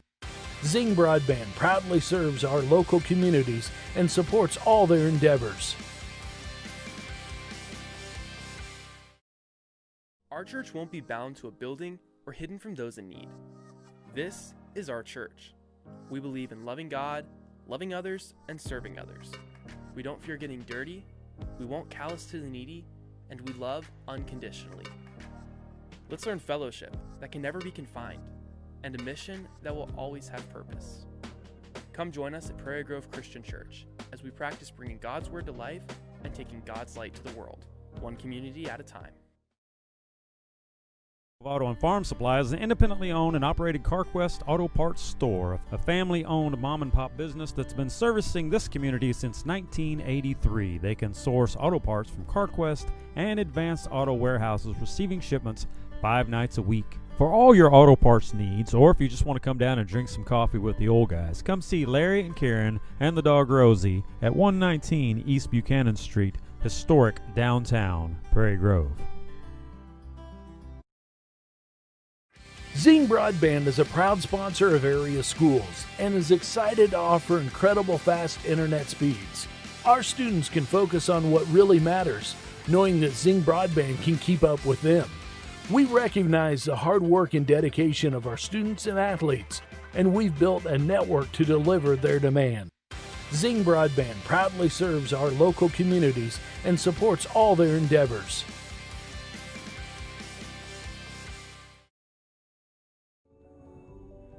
Wow, we don't have to tell you that 2020 has been a real challenging year. We feel that. At Prairie Grove Christian Church, we want you to know that we're here for you, that we're in this together. Each Sunday morning, we're gathering at 9 and 10:30 under appropriate guidelines, and we'd love to have you join us, or you can join us live online. And we've started back with our midweek children's and student ministries. Now, I know times are tough for many of you guys, and if there's any way that we can serve you, either through prayer or any other means, please reach out to us. Go to our website, give us a call, let us know. You know, we're blessed to live in such a great community where we truly care for one another. So Prairie Grove, let's keep it up. We can get through this together. Isaiah 40:31 tells us that those who wait on the Lord shall renew their strength. They shall mount up with wings like eagles. They shall run and not grow weary. They shall walk and not faint. God bless you guys. Go Tigers.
Auto and Farm Supply is an independently owned and operated CarQuest auto parts store, a family-owned mom-and-pop business that's been servicing this community since 1983. They can source auto parts from CarQuest and Advanced Auto Warehouses, receiving shipments 5 nights a week. For all your auto parts needs, or if you just want to come down and drink some coffee with the old guys, come see Larry and Karen and the dog Rosie at 119 East Buchanan Street, historic downtown Prairie Grove.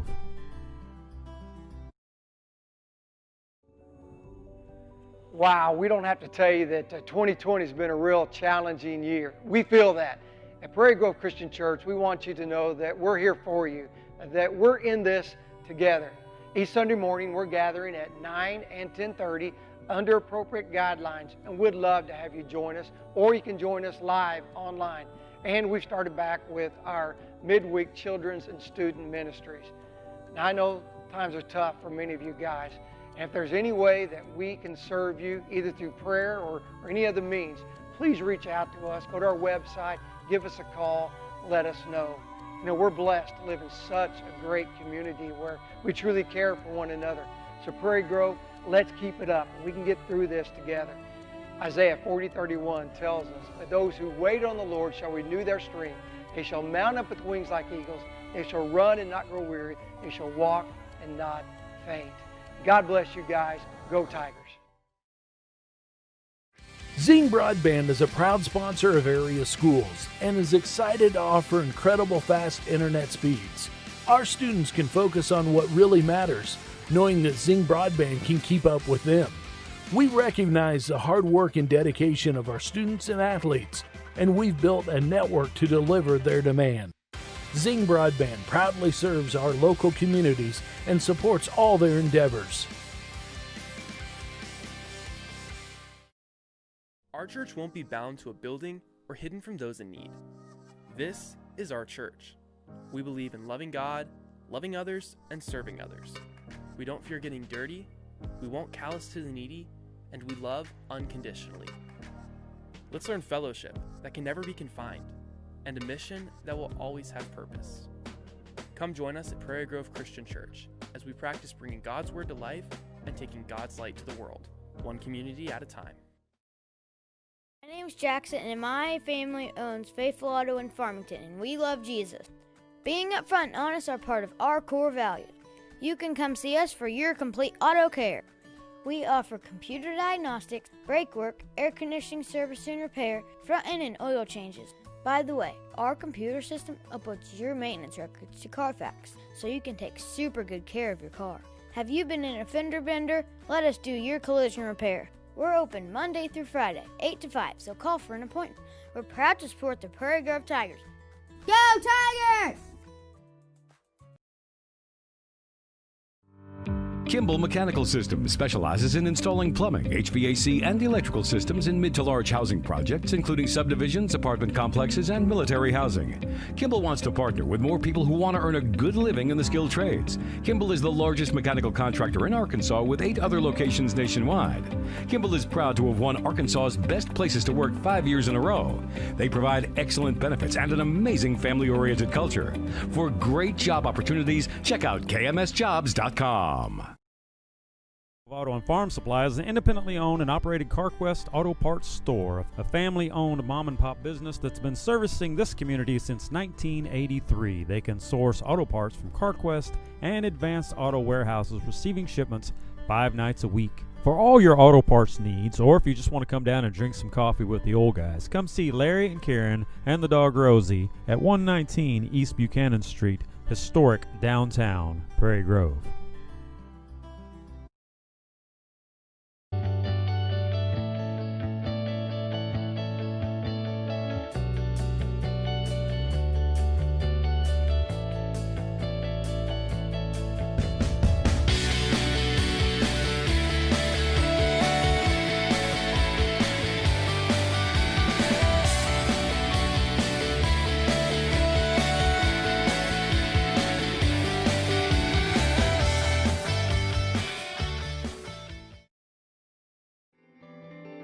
Harton Furniture is conveniently located on Highway 62 between Prairie Grove and Farmington. Terry Harton carries staple brands such as Mayo, Best Chair, Ashley, Restonic, and Vaughn Bassett. Terry has over 20 years of experience in the furniture business, and he works hard to keep a well-stocked inventory, but has many more options available through custom orders. So come by and see Terry Harton at Harton's Furniture for all your furniture needs. He'll treat you right. Our church won't be bound to a building or hidden from those in need.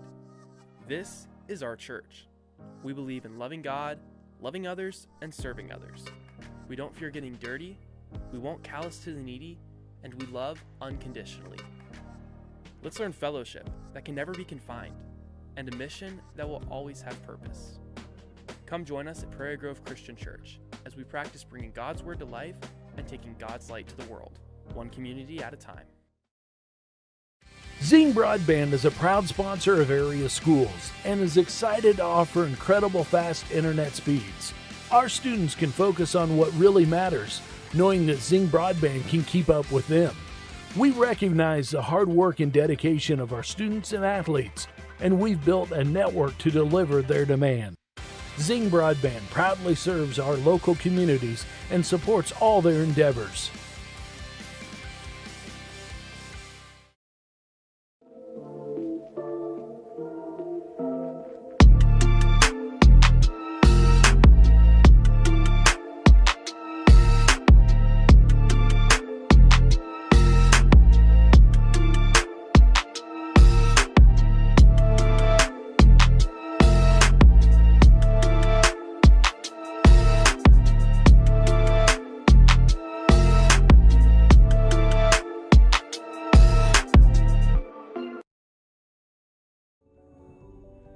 Wow, we don't have to tell you that 2020 has been a real challenging year. We feel that. At Prairie Grove Christian Church, we want you to know that we're here for you, that we're in this together. Each Sunday morning, we're gathering at 9 and 10:30 under appropriate guidelines, and we'd love to have you join us, or you can join us live online. And we've started back with our midweek children's and student ministries. Now, I know times are tough for many of you guys. And if there's any way that we can serve you, either through prayer or any other means, please reach out to us. Go to our website, give us a call, let us know. You know, we're blessed to live in such a great community where we truly care for one another. So Prairie Grove, let's keep it up. We can get through this together. Isaiah 40:31 tells us that those who wait on the Lord shall renew their strength. They shall mount up with wings like eagles. They shall run and not grow weary. They shall walk and not faint. God bless you guys. Go Tigers.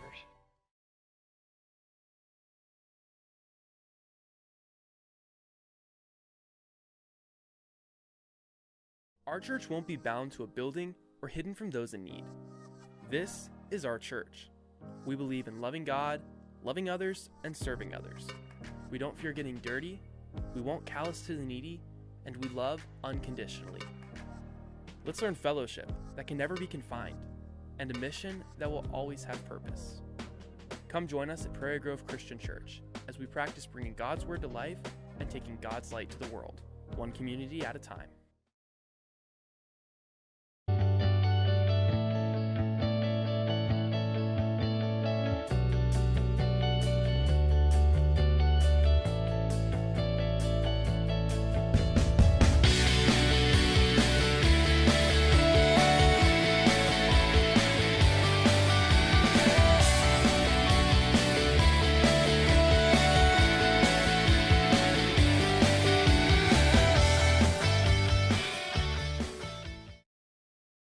Zing Broadband is a proud sponsor of area schools and is excited to offer incredible fast internet speeds.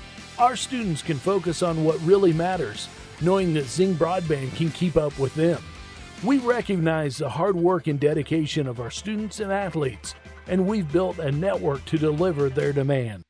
Zing Broadband proudly serves our local communities and supports all their endeavors. Our church won't be bound to a building or hidden from those in need. This is our church. We believe in loving God, loving others, and serving others. We don't fear getting dirty, we won't callous to the needy, and we love unconditionally. Let's learn fellowship that can never be confined, and a mission that will always have purpose. Come join us at Prairie Grove Christian Church as we practice bringing God's Word to life and taking God's light to the world, one community at a time. Harton Furniture is conveniently located on Highway 62 between Prairie Grove and Farmington. Terry Harton carries staple brands such as Mayo, Best Chair, Ashley, Restonic, and Vaughn Bassett. Terry has over 20 years of experience in the furniture business, and he works hard to keep a well-stocked inventory, but has many more options available through custom orders. So come by and see Terry Harton at Harton's Furniture for all your furniture needs. He'll treat you right.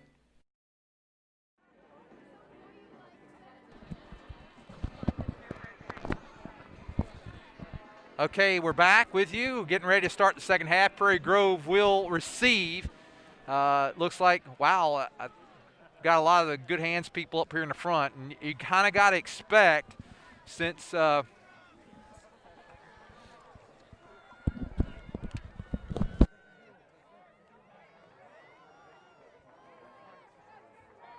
right, thank you. Yeah, so you kind of got to expect, with them being down 2 scores, that they may try an onside kick here. And Prairie Grove's got their good hands people up, and they're going to kick it deep. And Miller, let's hope that gets in the end zone. It does. So they didn't try the onside kick, and so Prairie Grove will take over first down and 10 at their own 20. So first half stats, Tigers with 9 first downs, Elkins with 5. Prairie Grove have 87 yards passing, and Elkins had 128, most of that on the last play of the half. Prairie Grove with 130 yards rushing, Elkins with 59, a total of 218 to 187. Again, most of Elkins was on the last play. I'll get some more stats after the first play. Laird comes under center, and Miller in motion, and the give is to Foster Lehman, and he's going to pick up a few yards. And let's see some additional stats. Laird 4 for 6 for 87 yards, 1 touchdown pass. Grant 7 for 53 yards, and Lehman 9 for 67. And Elkins quarterback Johnson 5 of 14, 128 yards, 1 interception. Again, he got about half of that on the last play of the half. Second down, and let's call it 5 for the Tigers. Miller split out, and there is the give to Cade Grant. Cade trying to get around the corner. He does not get there. He's going to get probably he may have lost about a half a yard that time. So going to bring up third down. So this is a big defensive play right here for the Elks, because they're down by 2 scores, and they kicked it deep, and now they're hoping their defense stands tall. So on third down and 6, a loss of a yard that time by Cade Grant. Nice pursuit that time by the Elks. 10:45 to go here, just underway here in the third quarter. Prairie Grove with the ball at their own about 23-yard line. Call it 24. Laird back to throw. It's incomplete, and so the Elks got exactly what they needed there. They got to stop a 3-and-out. And so tip your hat to the Elkins Elks there as they stop the Tigers with a 3-and-out. So fourth down for Prairie Grove, and the punting team is out on the field.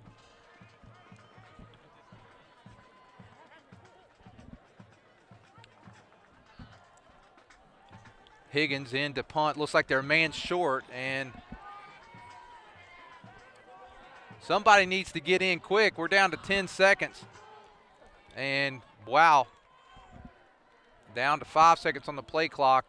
We might get a penalty. Well, it's a good snap, thank goodness. Oh, it's not a good punt, though. We kind of rushed it, and they're going to get excellent field position. Wow.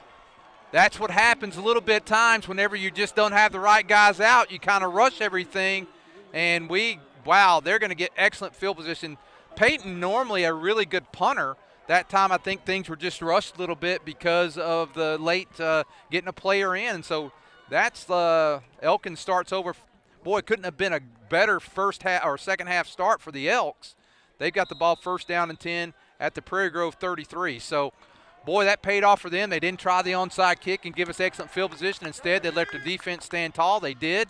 And now the Tigers' defense is going to have to stand up too. Here is the give. That's Drummond. Drummond makes a little move, and he's still on his feet. Drummond picks up about 5.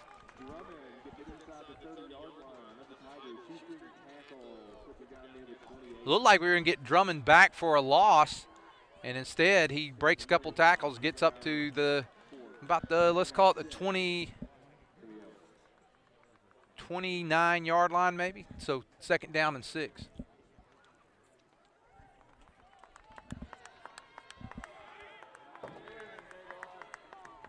Defense for the Tigers needing to get a stop here after they kind of put themselves in a hole with the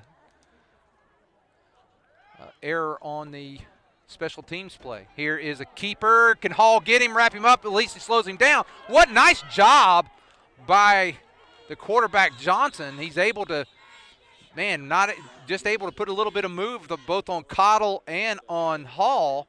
So he's going to get closer. It'll be third down and 2. Ball at the 25-yard line of the Tigers. 9:21 to go here in the third quarter.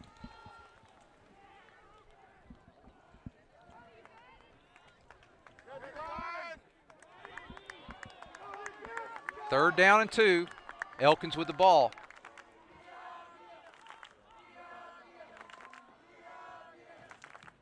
And it is a give or keeper. Can they get him back there? Yes, they got him. That's Cade Walker, Sorters, and Caves all in on the tackle. And that's going to bring up fourth down and about 5. So now they're going to call it fourth down and 4 now for the Elks. Ball at the 27. 8.5 minutes to go here in the third quarter.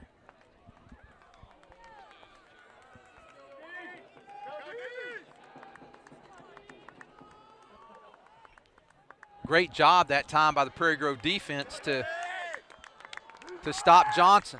Drummond and Johnson in the backfield. They have 3 receivers here to the near side. A little bit of a snap. He's going deep to the end zone. It's in. Nobody there. Incomplete. No flags. Prairie Grove stops. Both teams have defensive stops to start the second half.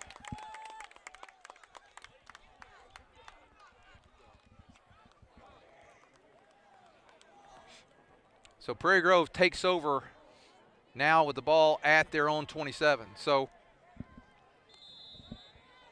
impressive defensive stop that time by the Tigers. Big play on third down really was the big play there. And then Elkins tried to go for the home run hit. And there is Foster Lehman. And, boy, they're gang tackling. A little more gang tackling this time in the second half by the Elks. You're seeing them we're not getting the 6 and 7 yards. That one's more like 3 or 4. They're going to spot it at the 30, so a pickup of 3. So second down and 7 for Prairie Grove as Simrad comes in with the play. Tigers could use a nice long drive and get a score here and get up 3 scores. Here is another give. That's Foster Lehman again. Foster this time. Oh, we're going to get a flag. I'm probably going to be against the Tigers. And they're going to, it looks like it's going to be a hold or something there at that spot.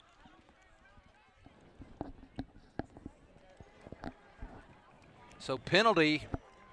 Boy, Foster got No, he's going to be probably 2 or 3 yards short of the first down, but now that penalty stepped off 10 yards from the spot of the foul, backs it up to the 22, so going to bring up 2nd down and 15 for Prairie Grove. That's a drive killer, too. It is a drive killer, Ryan. It was a hold penalty on that, and so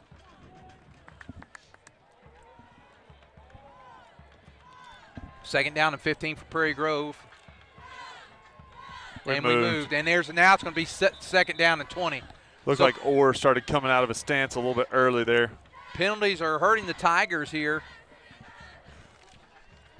Had a couple mental lapses, Ryan, as on the punting team, we couldn't get a guy in quick enough. Well, Falk's out, I guess. I don't know. He's got his helmet on, but he's not in the game.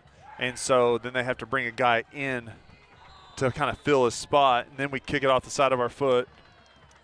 So tough break on there, but now the 2 back-to-back penalties, a hold and then a motion penalty or a false start, and now it's 2nd and 20. Motion, Simrad. And he turns upfield. Laird going to his left, looks. He's got, that was just a miscommunication as Wetzel was kind of turning out, and Laird threw it in. Laird screaming at him from on the field. I love to hear what he was saying there. Well, the thing is, I think if he had made the cut, he may have been open. He had his man, but I think if both of them were on the same page, he has a chance on that ball either way. Yes. Because I think he had his guy beat, and then he cut back. Either way, got to be on the same page there. 3rd down and 20 for Prairie Grove, 6:50 to go here in the 3rd quarter. You got the reverse here maybe with Miller? Yep. And there's Miller. Can he get past that tackle? No, they wrap him up. I don't mind that call at all there, Ryan. I actually kind of like it. Yeah, no, I like it a lot there with Miller. There's one block that's not happening on that to give it a big either that or he's got to cut it up. He's taking it too far out. Maybe he's got to find that cut-up lane. But he hasn't been running that this year, and so maybe that's something they can coach him up on. Well, that's 2 straight stops now. We won't call that a 3-and-out necessarily because we had penalties, but technically they stopped the Tigers again, and so Prairie Grove, looks like Falk did make it in this time. We need a better punt for sure. We're about halfway through the 3rd quarter, no score yet. Oh, it's a high snap. Get it out of and he fell down. This could be an easy touchdown, and it is. Wow. Wow. Let's give it to him. Well, Prairie Grove. Wait, there's a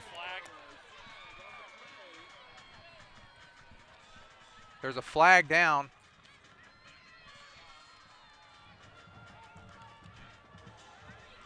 It's going to be on Prairie Grove, it looks like. Motion penalty is going to be declined. Substitution infraction. So Prairie Grove, 2 special teams on the punt now has really cost us, Ryan. One time it didn't cost us so much because we got out of it with defense, but that time we gave it to them really easy for the touchdown. It makes it 21-12. And now they're going to go for 2. Now this could be a huge stop if the Tigers can stop here. And here he is. He's scrambling. He's going to take off. He's in. He got it. 21-14, and it's just like that. Halfway through the 3rd quarter, Elkins has closed the gap. We'll be back after this. Kimball Mechanical Systems specializes in installing plumbing, HVAC, and electrical systems in mid to large housing projects, including subdivisions, apartment complexes, and military housing. Kimball wants to partner with more people who want to earn a good living in the skilled trades. Kimball is the largest mechanical contractor in Arkansas with 8 other locations nationwide. Kimball is proud to have won Arkansas's Best Places to Work 5 years in a row. They provide excellent benefits and an amazing family-oriented culture. For great job opportunities, check out kmsjobs.com. Okay, we're back with you, and I think the guy with the ball, number 37, Shoemate, I think he's the one that recovered that in the end zone. And you talked about he was a playmaker, and now we're starting to see a little bit more. We got more substitution problems here, trying to figure out who's on what special team. And so I heard one of the coaches say, get your head in the game. Here comes the well, I shouldn't say the onside. Here comes the kick. They're going to kick it low, and Miller's going to get it at the 10. Miller on his boom. Boy, they put a lower the boom, but he gets out to the 25, so not a terrible return, especially when you don't have the return on, Ryan. Yeah, definitely. We had all 10 guys up within, 10, 15 yards of the kick, and so Miller just on his own able to get all the way up to the 25-yard line that time. That's one of those could sometimes break down, and he'll take one to the house. So if you think about something, Ryan, we didn't have to punt in the first half at all. And really, Elkins didn't stop us. They stopped us one time on the 4th down after 2 penalties. They've started the second half. I don't know if they've made adjustments or if they're more game tackling, but they have stopped us both times we've had the ball to start the second half. Well, they figured it out there right at the end of the second quarter. They started really putting everybody in the box. They're begging us to throw on them, and we got to find a way to kind of loosen up what they're doing here. We're trying to pound it in and play it safe here a little bit, but if you're going to play to win here, we're going to have to find a way to get it out, maybe a quick shot out to Sorters or Simrad. I think we may want to try to get the corners again, but they're definitely stacking it. Look how close they're all in, and we're not challenging. Is Simrad in or he's? No, it's Hall. Hall comes in motion. And it's a fumble. And they got it. Ryan, just like that, you talked about on our drive over tonight, you said if we don't make mistakes tonight, and we just made 2 big ones, and we're letting them get right back in the game here, and we're giving them excellent field position. We've played the entire quarter. We've played the entire quarter on this end of the field. No, not on this end. In their red zone. We have been within 30 yards the whole time. Let's see if we can get a stop here, though. Still up a score. 21-14. Trying to get defense lined up here. Oh, he was going to pitch, and he didn't. We're going to get him. That's Skates. Almost got him. Good job. That's Laird. He finishes it off. Skates had him, but Laird finishes it off. Good job that time. Can you hear me? Okay. I just can't hear myself now, Miles. Sorry. It's all right, though. Okay, so it's going to be 2nd down and long, so the Tigers get a break there. And now we really got to step up defensively, Ryan. Great job that time again. He wanted to pitch it. The outside linebacker on that side does a great job taking the pitch man. And so then quarterback keeps it. Skates able to pursue, and then Laird comes in and just finishes it off. Did a great job, and now Johnson back to pass, straight drop. He's looking downfield. He throws deep. He's got a man in the end zone. Can we get it? Cade Grant's there. Oh, my goodness. And Shoemate again. He's tied the game. What a play. That's the dude I was worried about. And he has been the guy. Ryan, ever since this happened, ever since the second half started, they've really come on. And, Ryan, we had a chance to really put this game out of reach, and we have just really falling apart here to start the second half. But you got to tip your hat to Elkins because they've come out with a lot of confidence in the second half. I don't know if Grant's cramping up or not, but he came off a little gingerly there. And Shoemate's going to try the extra point here. Extra point. Low snap. Shoemates takes it, and we just plant him. So another Higgins break on the extra point Hall for the Tigers. And it's 21-20 now as Prairie Grove stops. We'll be back after this. My name's Jackson, and my family owns Faithful Auto in Farmington, and we love Jesus. Being upfront and honest are part of our core values. You can come see us for your complete auto care. We offer computer diagnostics, brake work, air conditioning service and repair, front end and oil changes. By the way, our computer system uploads your maintenance records to Carfax, so you can take super good care of your car. Have you been in a fender bender? Let us do your collision repair. We're open Monday through Friday, 8 to 5, so call for an appointment.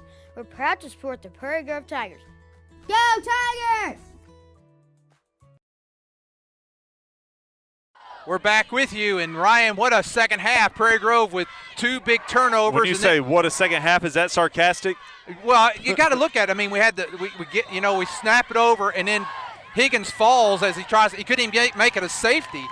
And now it's going to be a kick, and it's going to go in the end zone. So Prairie Grove really you got to give Elkins credit because of what they've been able to do in the second half. But well, just a beautiful play that last time right there. We had 2 guys there, and Shoemake still goes and gets the ball. Well, it got tipped. We tipped it. That's right. We tipped it, and Shoemake goes and gets the ball. He's just in the right place at the right time. What I want to see, though, they're putting – you watch. They've got 8, 9 guys in the box, and they're playing man coverage on the outside. Why is Simrad not getting a chance? They're taking Laird out because of blood. So Higgins had to run in. Well, so Higgins comes into the game. They're trying to get him quickly. Laird's trying to get tended to. And there is Miller. The give. Miller's still on his feet. He's going to get a good run. That's probably one of the best plays we've had in the second half so far, Ryan. Well, yeah, positive yards on a first down, not getting behind the chains, not looking like we don't know what's going on, no fumble. Yes, best play so far in the second half, sadly, goes for 7 yards. It's just a tell of 2 times. They're playing with the confidence at the moment. We are not. The first half, we played with the confidence. They did not. They were trying to figure out if they belonged or not, really. We knew we did. The thing is, it's not that they've done it. We gave it back to them. They made the adjustment. They put all the guys in the box. But we've got to continue. Good job by Cade Walker. And is that Lehman or Walker? That's Lehman. Okay. He gets the first down. That's what we need right there. Let's get a couple more of those, put a drive together, flip the field, get your confidence back. Man, if you could put one in too, you'll be all right. Yeah, it takes when you're dominating a game like we were in the first half, it takes mistakes to let them back in, and that's exactly – and they took advantage of it. Kind of like that P. Ridge game earlier in the year. Exactly. It felt like that a lot. That's exactly a lot like that, Ryan. It's a good point. Simrad goes in motion. And that should soften up the defense a little bit. Oh, big. Foster did a great job that time. He got hit there at the end. Hopefully he's all right there. I think he is, but good job by the line, getting the push. Good hard running by Foster.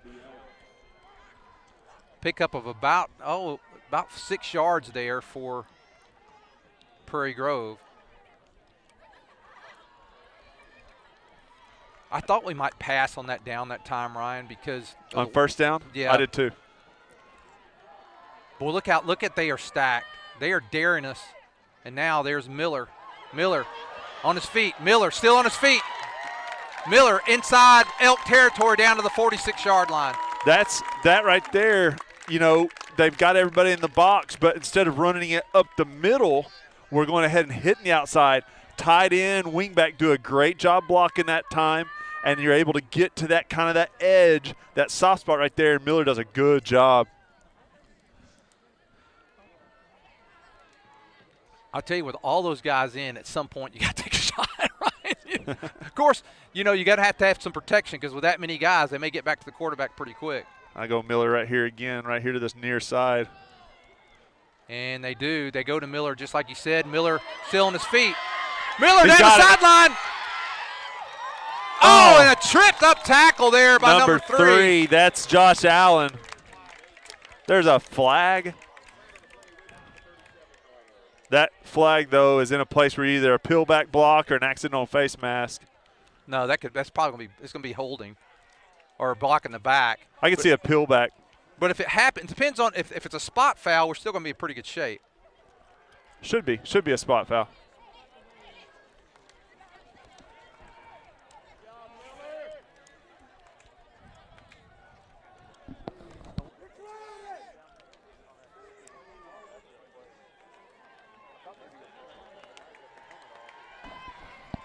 So no real harm there, Ryan. I mean, yeah, we back up, but it's still first down and about 9. Yeah, it's a 20-yard loss, but you still got a first down. Yeah. Dang it. That was a great run. Good call by you to run to the. I'm not a huge fan of running to the short side of the field on that sweep, but well, a lot of times they don't think you're going to. Right. And I think that's the difference there is they don't plan on it. But our sweep, we can run that tight sweep. It looks really good. We found kind of a soft spot. Simrad in motion. And it's Foster Lehman. Wow, they were ready for that. But see, they're only playing man coverage. If you look at all the guys that are out in a route, there's only one guy on them. We've got to throw a first down pass to soften up this defense here. He picked up a few more yards than I thought. It's going to be second down and about, no, let's call it 7. 1 minute, 10 seconds to go here in the third quarter. It's been all Elkins, but it's been really on the miscues of the Tigers. Even a little possession pass for Sorters. Now the problem is that man coverage. He's good in a zone. You really got to take a shot deep with like Landon or even Velasco, but they've got a guy just watching Velasco the whole time. And there is the give, and Miller, boy, they were ready. 65 missed his block that time. The guy was able to score it underneath. Their defense played much better here in the second half, but Ryan, at some point, I agree with you, we really got to try to loosen them up a little. Now this is where, if you want, this is where you go into that shotgun spread. You force them out of stacking up the box and see what you can do if you're not going to throw a first down pass deep to Simrad or to Velasco, one or the other. Or even Redfern. Redfern had a big catch earlier tonight. I think we're going to stay dedicated to the run here quite a bit. 2 set. Landon's out there, but this is a third down. Oh, we moved. Miller. And that's probably going to do it for the half. They'll start the clock after we move it, the quarter. And that's going to back us up, make it third down and 12. And so they'll start the clock again, I believe, and that will go into the fourth quarter.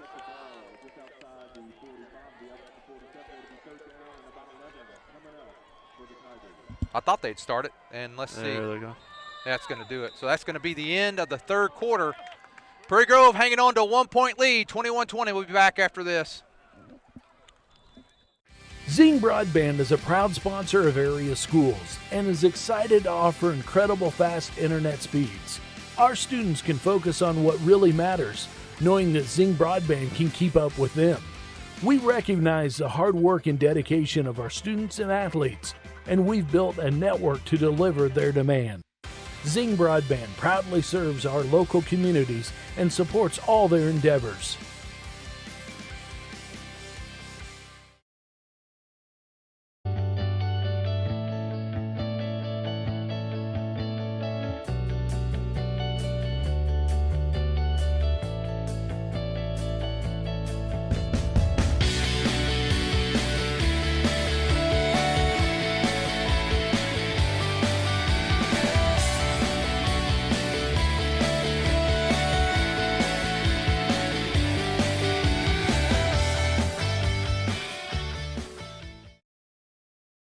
Okay, we're back with you.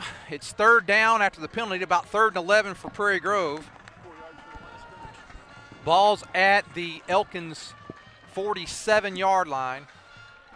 Ryan, I don't think we really are in 4-down territory here unless we get closer to the first. If we have an incomplete pass or want to get a couple yards here, I think you punt.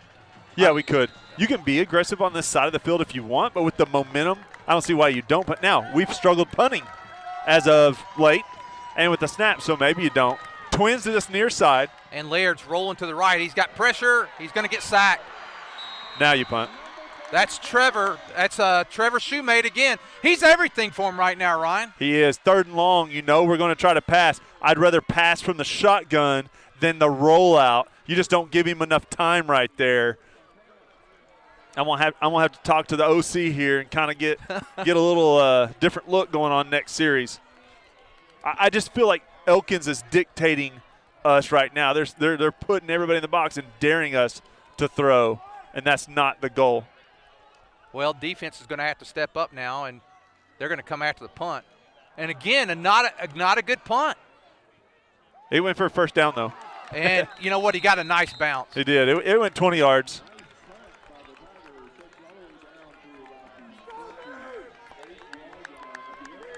Well, Elkins, for the first time tonight in a while, have a chance to take the lead. Yeah. Elkins will start on their own 28. Tiger defense has got to step up here, get a stop. 11-14 to go in the game. And I'll tell you, Ryan, the way we played the first half, I would have never thought we'd be in this position. It looks like Cade Grant is just stretching out. I thought maybe he's coming back from the locker room, but Looks like he's stretching out. Well, since that big play where he tipped it and fell on the ground, he's been out. Well, Elkins going to take over. Johnson and his crew, the quarterback, going to start at their own 28. Prairie Grove defense, time to step up. There is the give to Drummond. And we got guys out there. You know who that is? Foster Lehman playing that outside linebacker position. He's come in for where Skates normally is and does a great job getting him down. With Miller in at safety and Walker, that lets Foster move up and play that outside linebacker position. It's going to lose about 4 or 5 yards there, so bring up 2nd down and 14 for Elkins. 21-20, Tigers hanging on to the lead.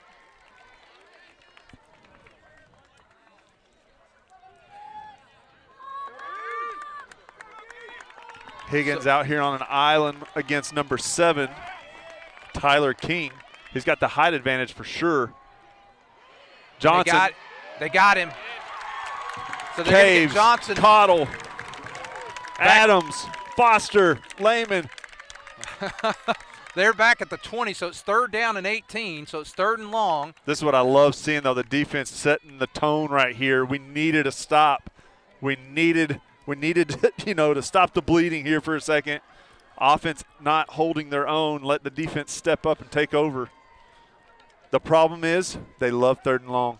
They've been successful tonight in 3rd and long. And keep it in front of you, boys. Keep it in front of you. I like the pressure that we're getting on the quarterback tonight, Ryan. I'm a little surprised that we've gotten as much as we have. And now across the middle, that's high, incomplete. There's that intermediate pass game right there. He had him open, too. He got the inside corner on the cornerback. Ryan, one of the things that surprised me tonight, you said, we talked about that. I don't put anybody back deep for the punt. You said earlier, hey, we're well, they look like they're going to hold, they're bringing in Shoemate to punt. So I believe they will punt this time. I don't put any. Oh, okay. Never mind. So you can put somebody back then.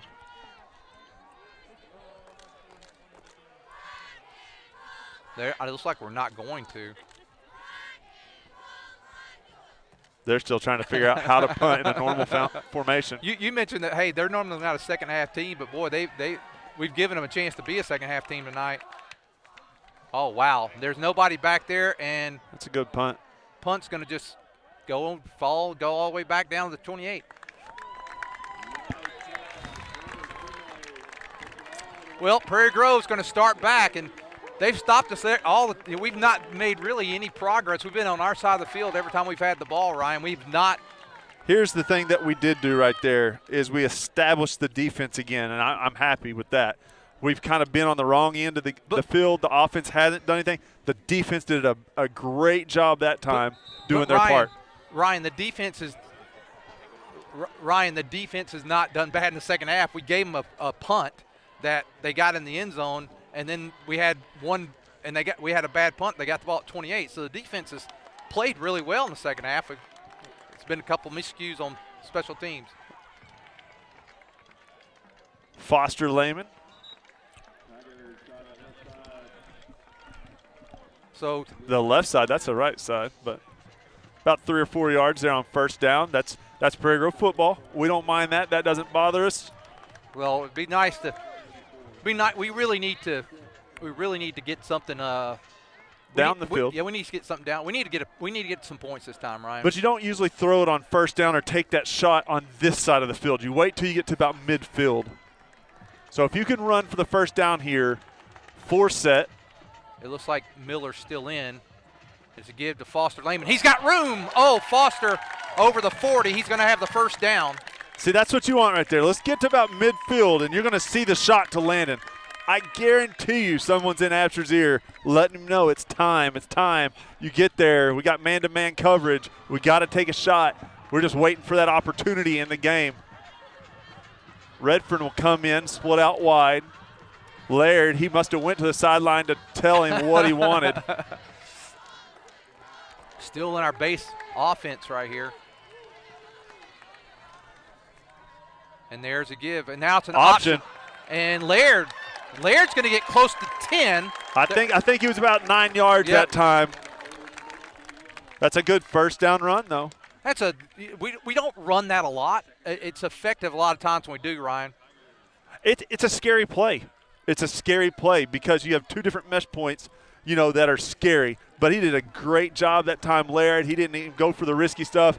He just went ahead. Second down and short, though, what could you do? Yeah, well. You could take the shot here with Simrad. Second down and a yard. They're daring him to. Simrad's got one guy in front of him. He's just got to get off of it. There it is. Oh, he throws it into traffic. They had, you know what though? I give they Elkins held him up really well that time. Well, the other thing too is they adjusted quickly. I think they were still in the box, but they adjusted quickly to the play. It's going to bring up third down and a yard. Here you got to give it to Foster. Sorters brings the play in. I think you go with. Yeah, I think you're right. Down to 7 minutes and 43 seconds to go here in the ball game. Prairie Grove's been held to 21 points ever since halftime.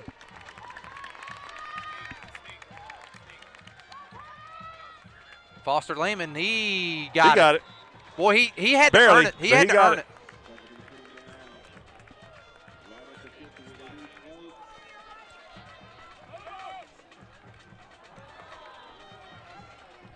I feel like he got it. They may measure. They're going to measure.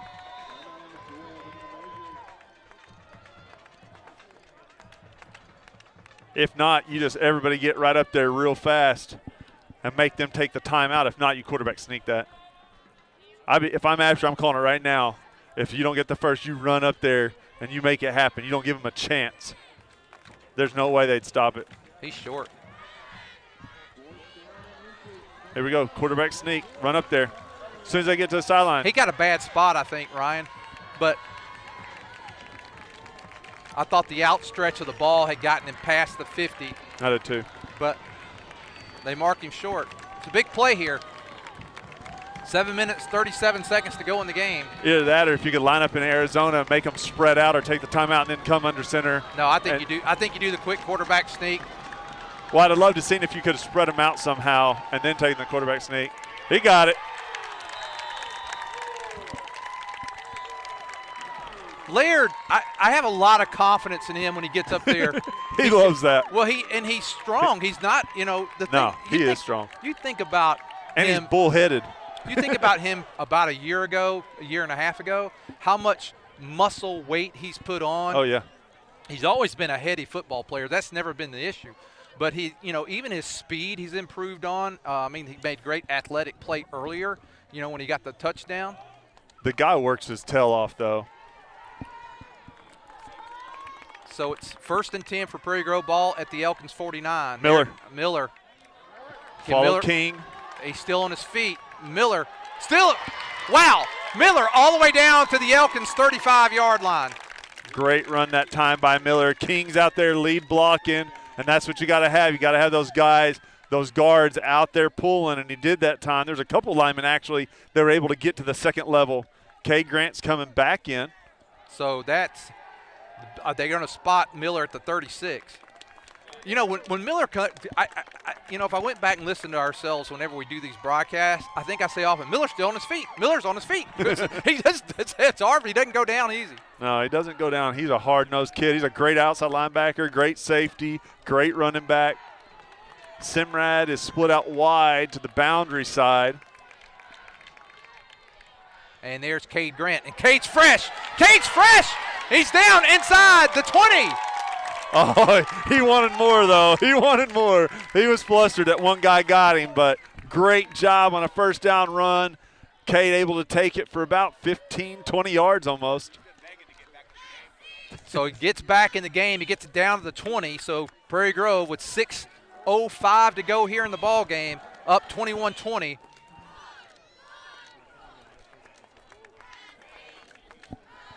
And I like what we're seeing here as far as hitting those edges again.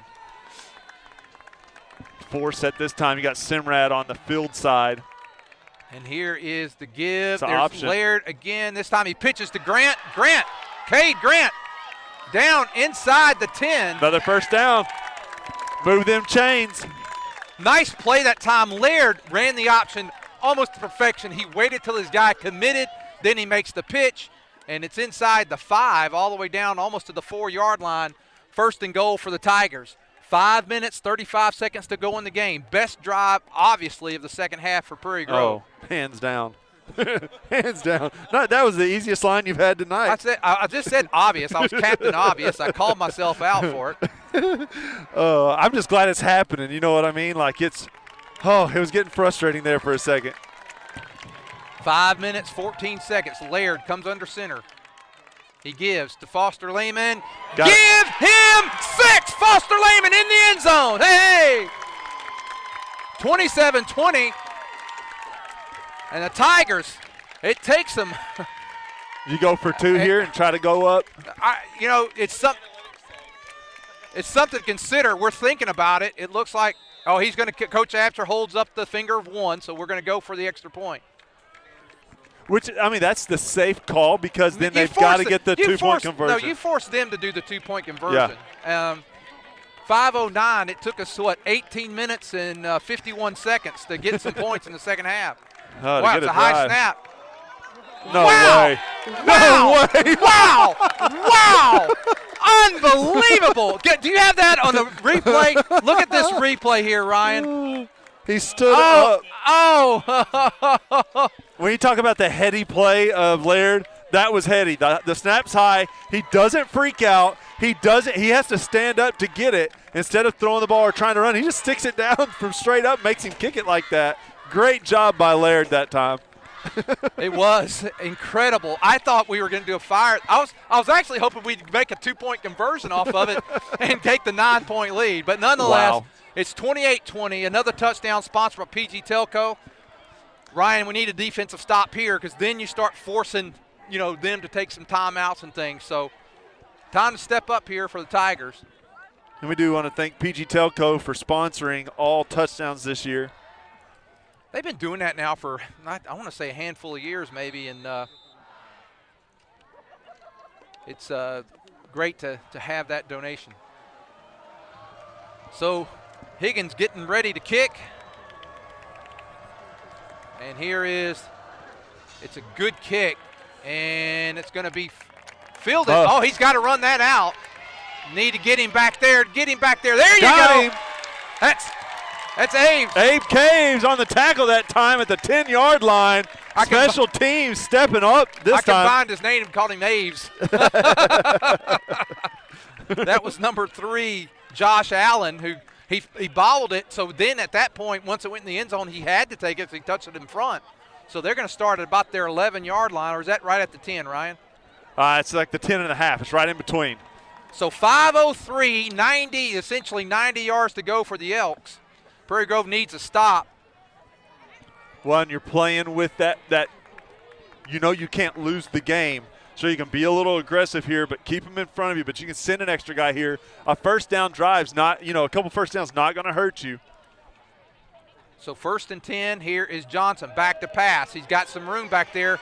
And he still got 5 yards. Nice job that time by Johnson, the quarterback. Redfern. Sorters. I think Sorters also there.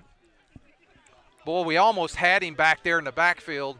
Yeah, but like I was saying, none of this hurts you. The longer that clock runs, there's no way you can be beat at the moment, right? And so you can play with that lead here a little bit. Keep them in front of you. Make them earn it. Make them make the mistake.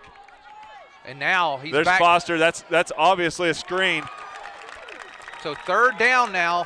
This is where you need to stop because at your 15, it's going to be hard to – I'm not saying they wouldn't go for it. Yeah. It would be hard to. Foster and Sorters both there on the approach that time. That was the nice thing. They blitzed Foster off the edge that time, so the quarterback's not able to hold the ball long enough to see the screen. He has to just throw it into the back of a lineman pretty much.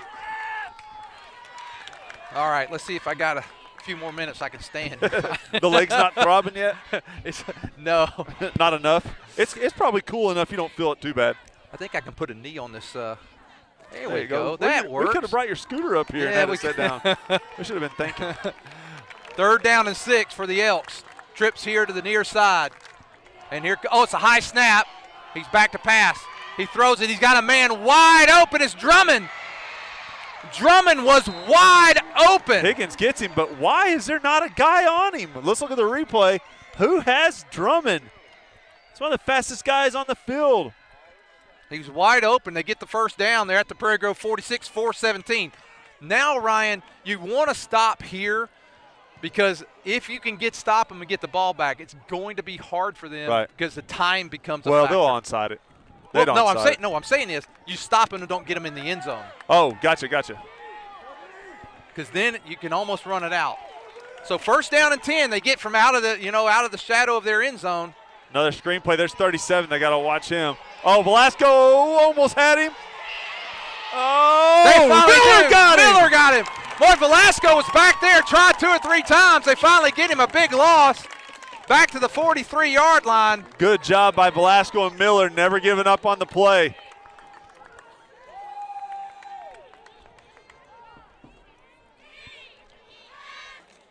So now 3 minutes and 29 seconds to go in the game. It's a loss of about 10, maybe 11 yards, so it's second down and 21. I'll back up some guys here. Take one of your inside linebackers and back him up. We got to get somebody. They are wide open in the slot. And now he's back to pass. He's got time. He's got a man open by himself. Falk came and got him, but why not call timeout there? The defense obviously didn't have him guarded on that far side. We saw it from up here.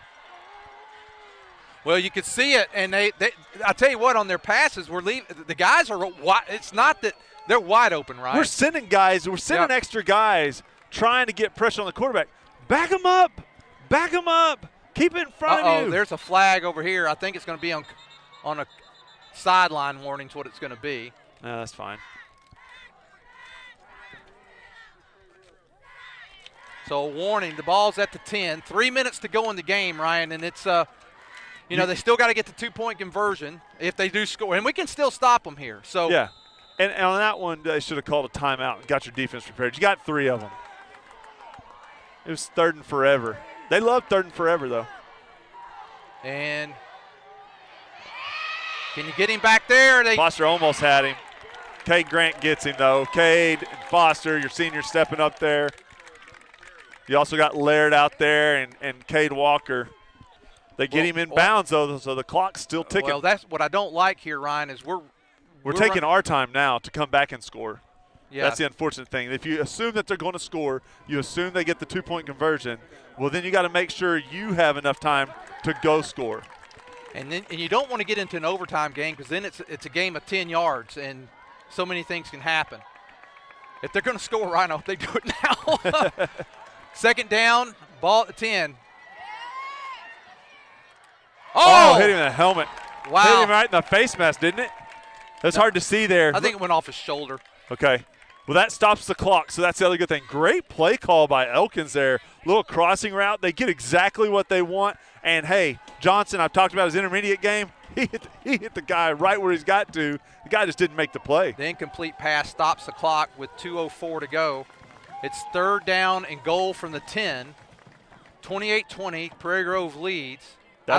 That's one of those for Elkins where it's like if this works, we look like geniuses. If it doesn't work, we pay for it a little bit because we're stopping the clock for free.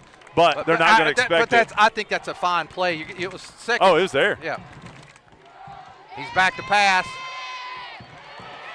Throws. Redfern had some. Did we pick it? No. Incomplete. So it's 4th and goal from the 10. Who was that on the coverage that time? That was a great job. Sort of was over there. I think it was Walker that ended up stopping that and getting the dive for it. So it's 4th down and goal from the 10. They're calling a timeout. Let's take this timeout with them, Miles. We'll be back for the 4th down play after this. Auto and Farm Supply is an independently owned and operated CarQuest auto parts store, a family-owned mom-and-pop business that's been servicing this community since 1983. They can source auto parts from CarQuest and Advanced Auto Warehouses, receiving shipments 5 nights a week. For all your auto parts needs, or if you just want to come down and drink some coffee with the old guys, come see Larry and Karen and the dog Rosie at 119 East Buchanan Street, historic downtown Prairie Grove. Okay, we're back. Here's the situation. 1 minute, 58 seconds to go here in the ball game. Prairie Grove is up 28-20. Elkins has 4th and goal at the Prairie Grove 10. They started off 1st and goal from about the 6, I believe. We got a lost play. And so Elkins, here's the thing. Whatever they have for practice for this kind of situation is here, and whatever their best 2-point conversion play is, if they make it, it's here. So both crowds into this game. 4th and goal from the 10. Can the Tigers step up? We need a defensive stop. Here is Johnson rolling to his right. He's looking, he throws, he's got a man open, incomplete. So the Tigers, with 1:53, the ball at the 10-yard line. It's not over yet, Ryan. But that was huge. That was a huge play. A first down will probably do it. So now Tigers No, stop they got them. 3 timeouts. They got 2. They just used one. They got 2 timeouts. But I see what you're saying, because it's that 40-second clock too. Yep. So what you're going to have to do here is you really need to get that first down.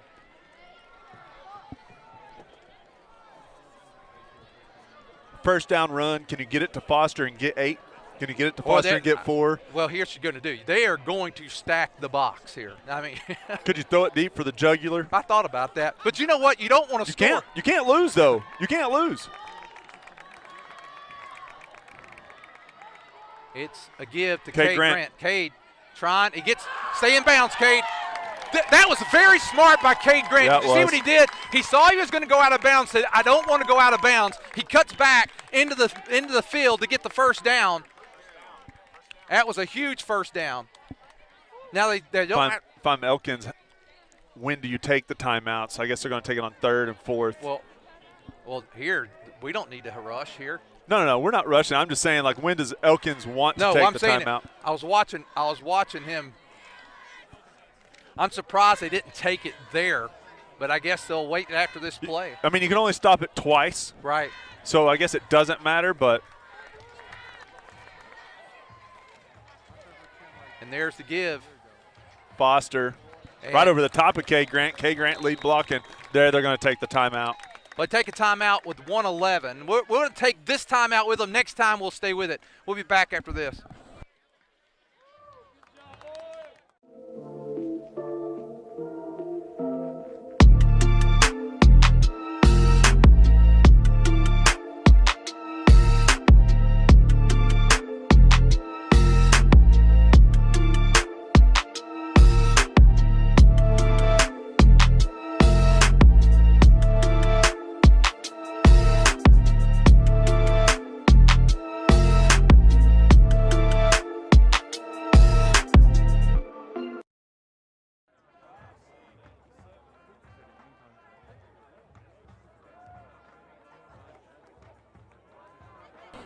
Okay, we're back with you. 1 minute and 3 seconds to go in the game.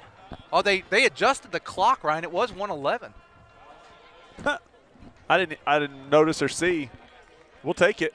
We'll take the 8 seconds, and so I would say it's normally home cooking, but that's roadkill.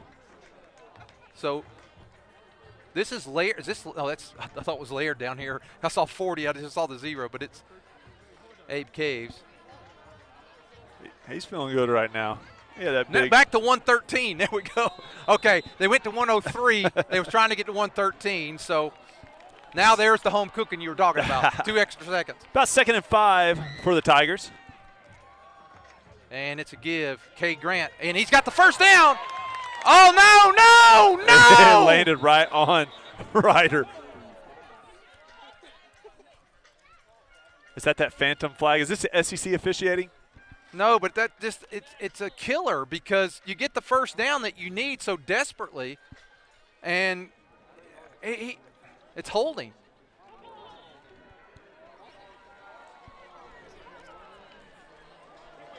It's a spot foul, and that was about at the line of scrimmage.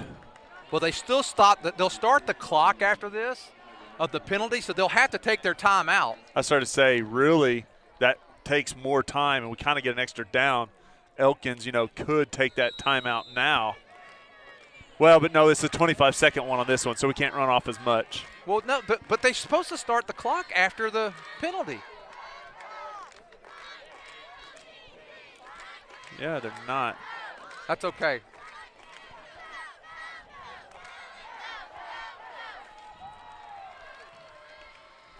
Cade Grant once again.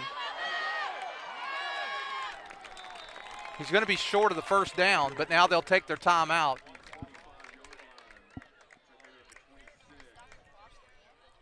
Boy, I think 3rd and 5 again.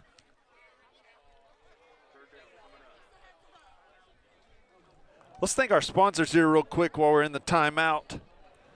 PG Telco, Prairie Grove Christian Church, David's Roofing, Harton's Furniture, What My Eyes Have Seen, Kimball Mechanical Systems, Faithful Auto, and Prairie Grove Auto and Farm CarQuest. David's Roofing for halftime sponsor and the player of the game. Well, the game's still on, so I'm still sticking with our first half guy right now. Oh, yeah. But I want to recognize our crew tonight. Dylan Moore, Naaman Ball said these guys are troopers because we've been doing this stuff outside for a little bit, and they've done a great job. And Miles, man, I mean, Miles is amazing with all the technical things that he does to help us out with this, and really appreciate all they do. Can't thank them enough. 1 minute to go in the game. They keep adjusting. They keep getting a couple seconds every time.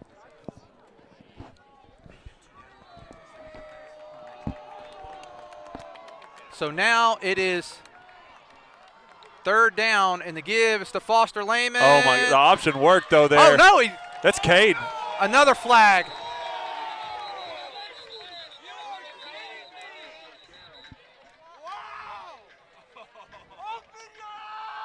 What was that one for, I wonder?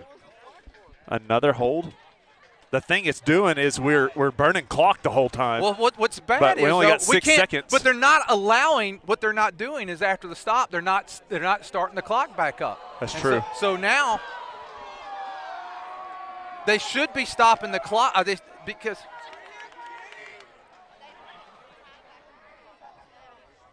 Boy. Because I do think it cost us about 20 seconds last time. Well, it's costing us 40 this time because if they don't stop the clock, even if we don't get the first down, you're going to run this down to 14 seconds. Yeah, well, last time they didn't run the clock, so it cost us about 20. This time, like you said, if they don't start the clock, it costs you 40. Hopefully they start the clock and only cost you 20 or 15. There's no hold anywhere. We just watched the replay. He asked him. He asked him if he started the clock. It's SEC officiating, man. They got them phantom holds, phantom personal fouls. You're in Arkansas. You're an Alabama fan. You don't deal with it as much. Most of the calls go in your favor. Don't hate us because we're beautiful. I mean, come on. All right, it's 3rd down and 10 for the Tigers. Cade Grant once again.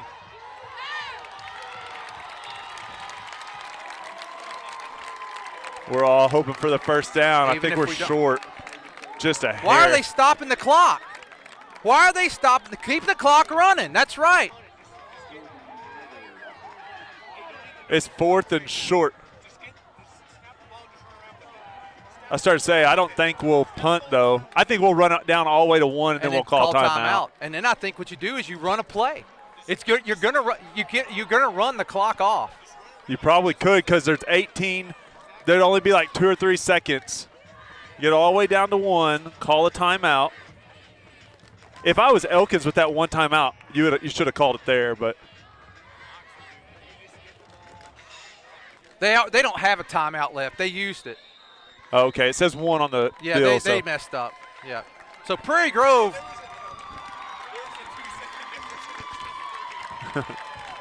So we got 3 seconds. We'll run a play here. We won't punt. Yeah, what you do here. I put Knox back in the back and let him be in punt formation. No. You don't want to do. No. You don't even want the chance for that. No, what you do is you do a quarterback. He takes the snap and he just runs. He doesn't do a quarterback sneak. He takes it and he rolls out like an option play or something. And just take a step or 2 back and kneel it. No, you don't take a step back. You just run. You just take it and you start running. They can't stop you in 3 seconds. It's going to take 3 seconds to run the play. Or you do a hand. You can even do a handoff to Foster Lehman. It's going to take 3 seconds. Yeah, really, you don't want the ball to do anything besides snap right into your quarterback's hands. So no formation, anything. You get to the quarterback and just let him try to pick up anything without fumbling. If you do a shotgun, you got a chance for a bad snap. Yeah, no. Yeah, you get under center. You run a play. You run Cade Grant to the outside. You do whatever you do. And really, I put Landon and Cade Grant back on about the goal line and still run the play that you're talking about. But then you got a safety valve back there. I think you're just going to run a regular play. I would. There he goes. That's it. Laird, the heady player that he is, and he is. Knox Laird is our David's Roofing player of the game. He's did a great job tonight. An interception early in the game. Had great passing statistics. I know Hub's going to have those kind of right there. You got any final stats for us? Or? Well, he also ran that one in. He threw the ball perfectly tonight on not Simrad. He did throw it Simrad perfectly, but he also did the one with Redfern. But here's the other thing I noticed. When things got rough and we started kind of falling apart, you had Knox out there. Now, he's a little animated sometimes, but what he did, I think he brings everybody back to where we needed to be. And so I'm sure in the huddle he's also that voice of reason too. So Ryan, we now have 5 times that we've ended a regular season with one loss. 13, 15, 17. And if I can only remember that for the 1955. Yeah, I'll run that again. Well, that's going to do it for tonight. Again, we thank our crew. We're off next week. Yeah, we got an automatic bye next week. We will not be playing next week. In 2 weeks, we'll join you from home. We won't know who it is until next week in the play-in game. We want to thank the fans that sat right in front of us and had to hear us the whole night, so we appreciate that. And we'll do it for our crew. Naaman Ballstead, Dylan Moore, Miles Eubanks. For Ryan Cook, I'm Lynn Gregson. Have a great night, and go Tigers!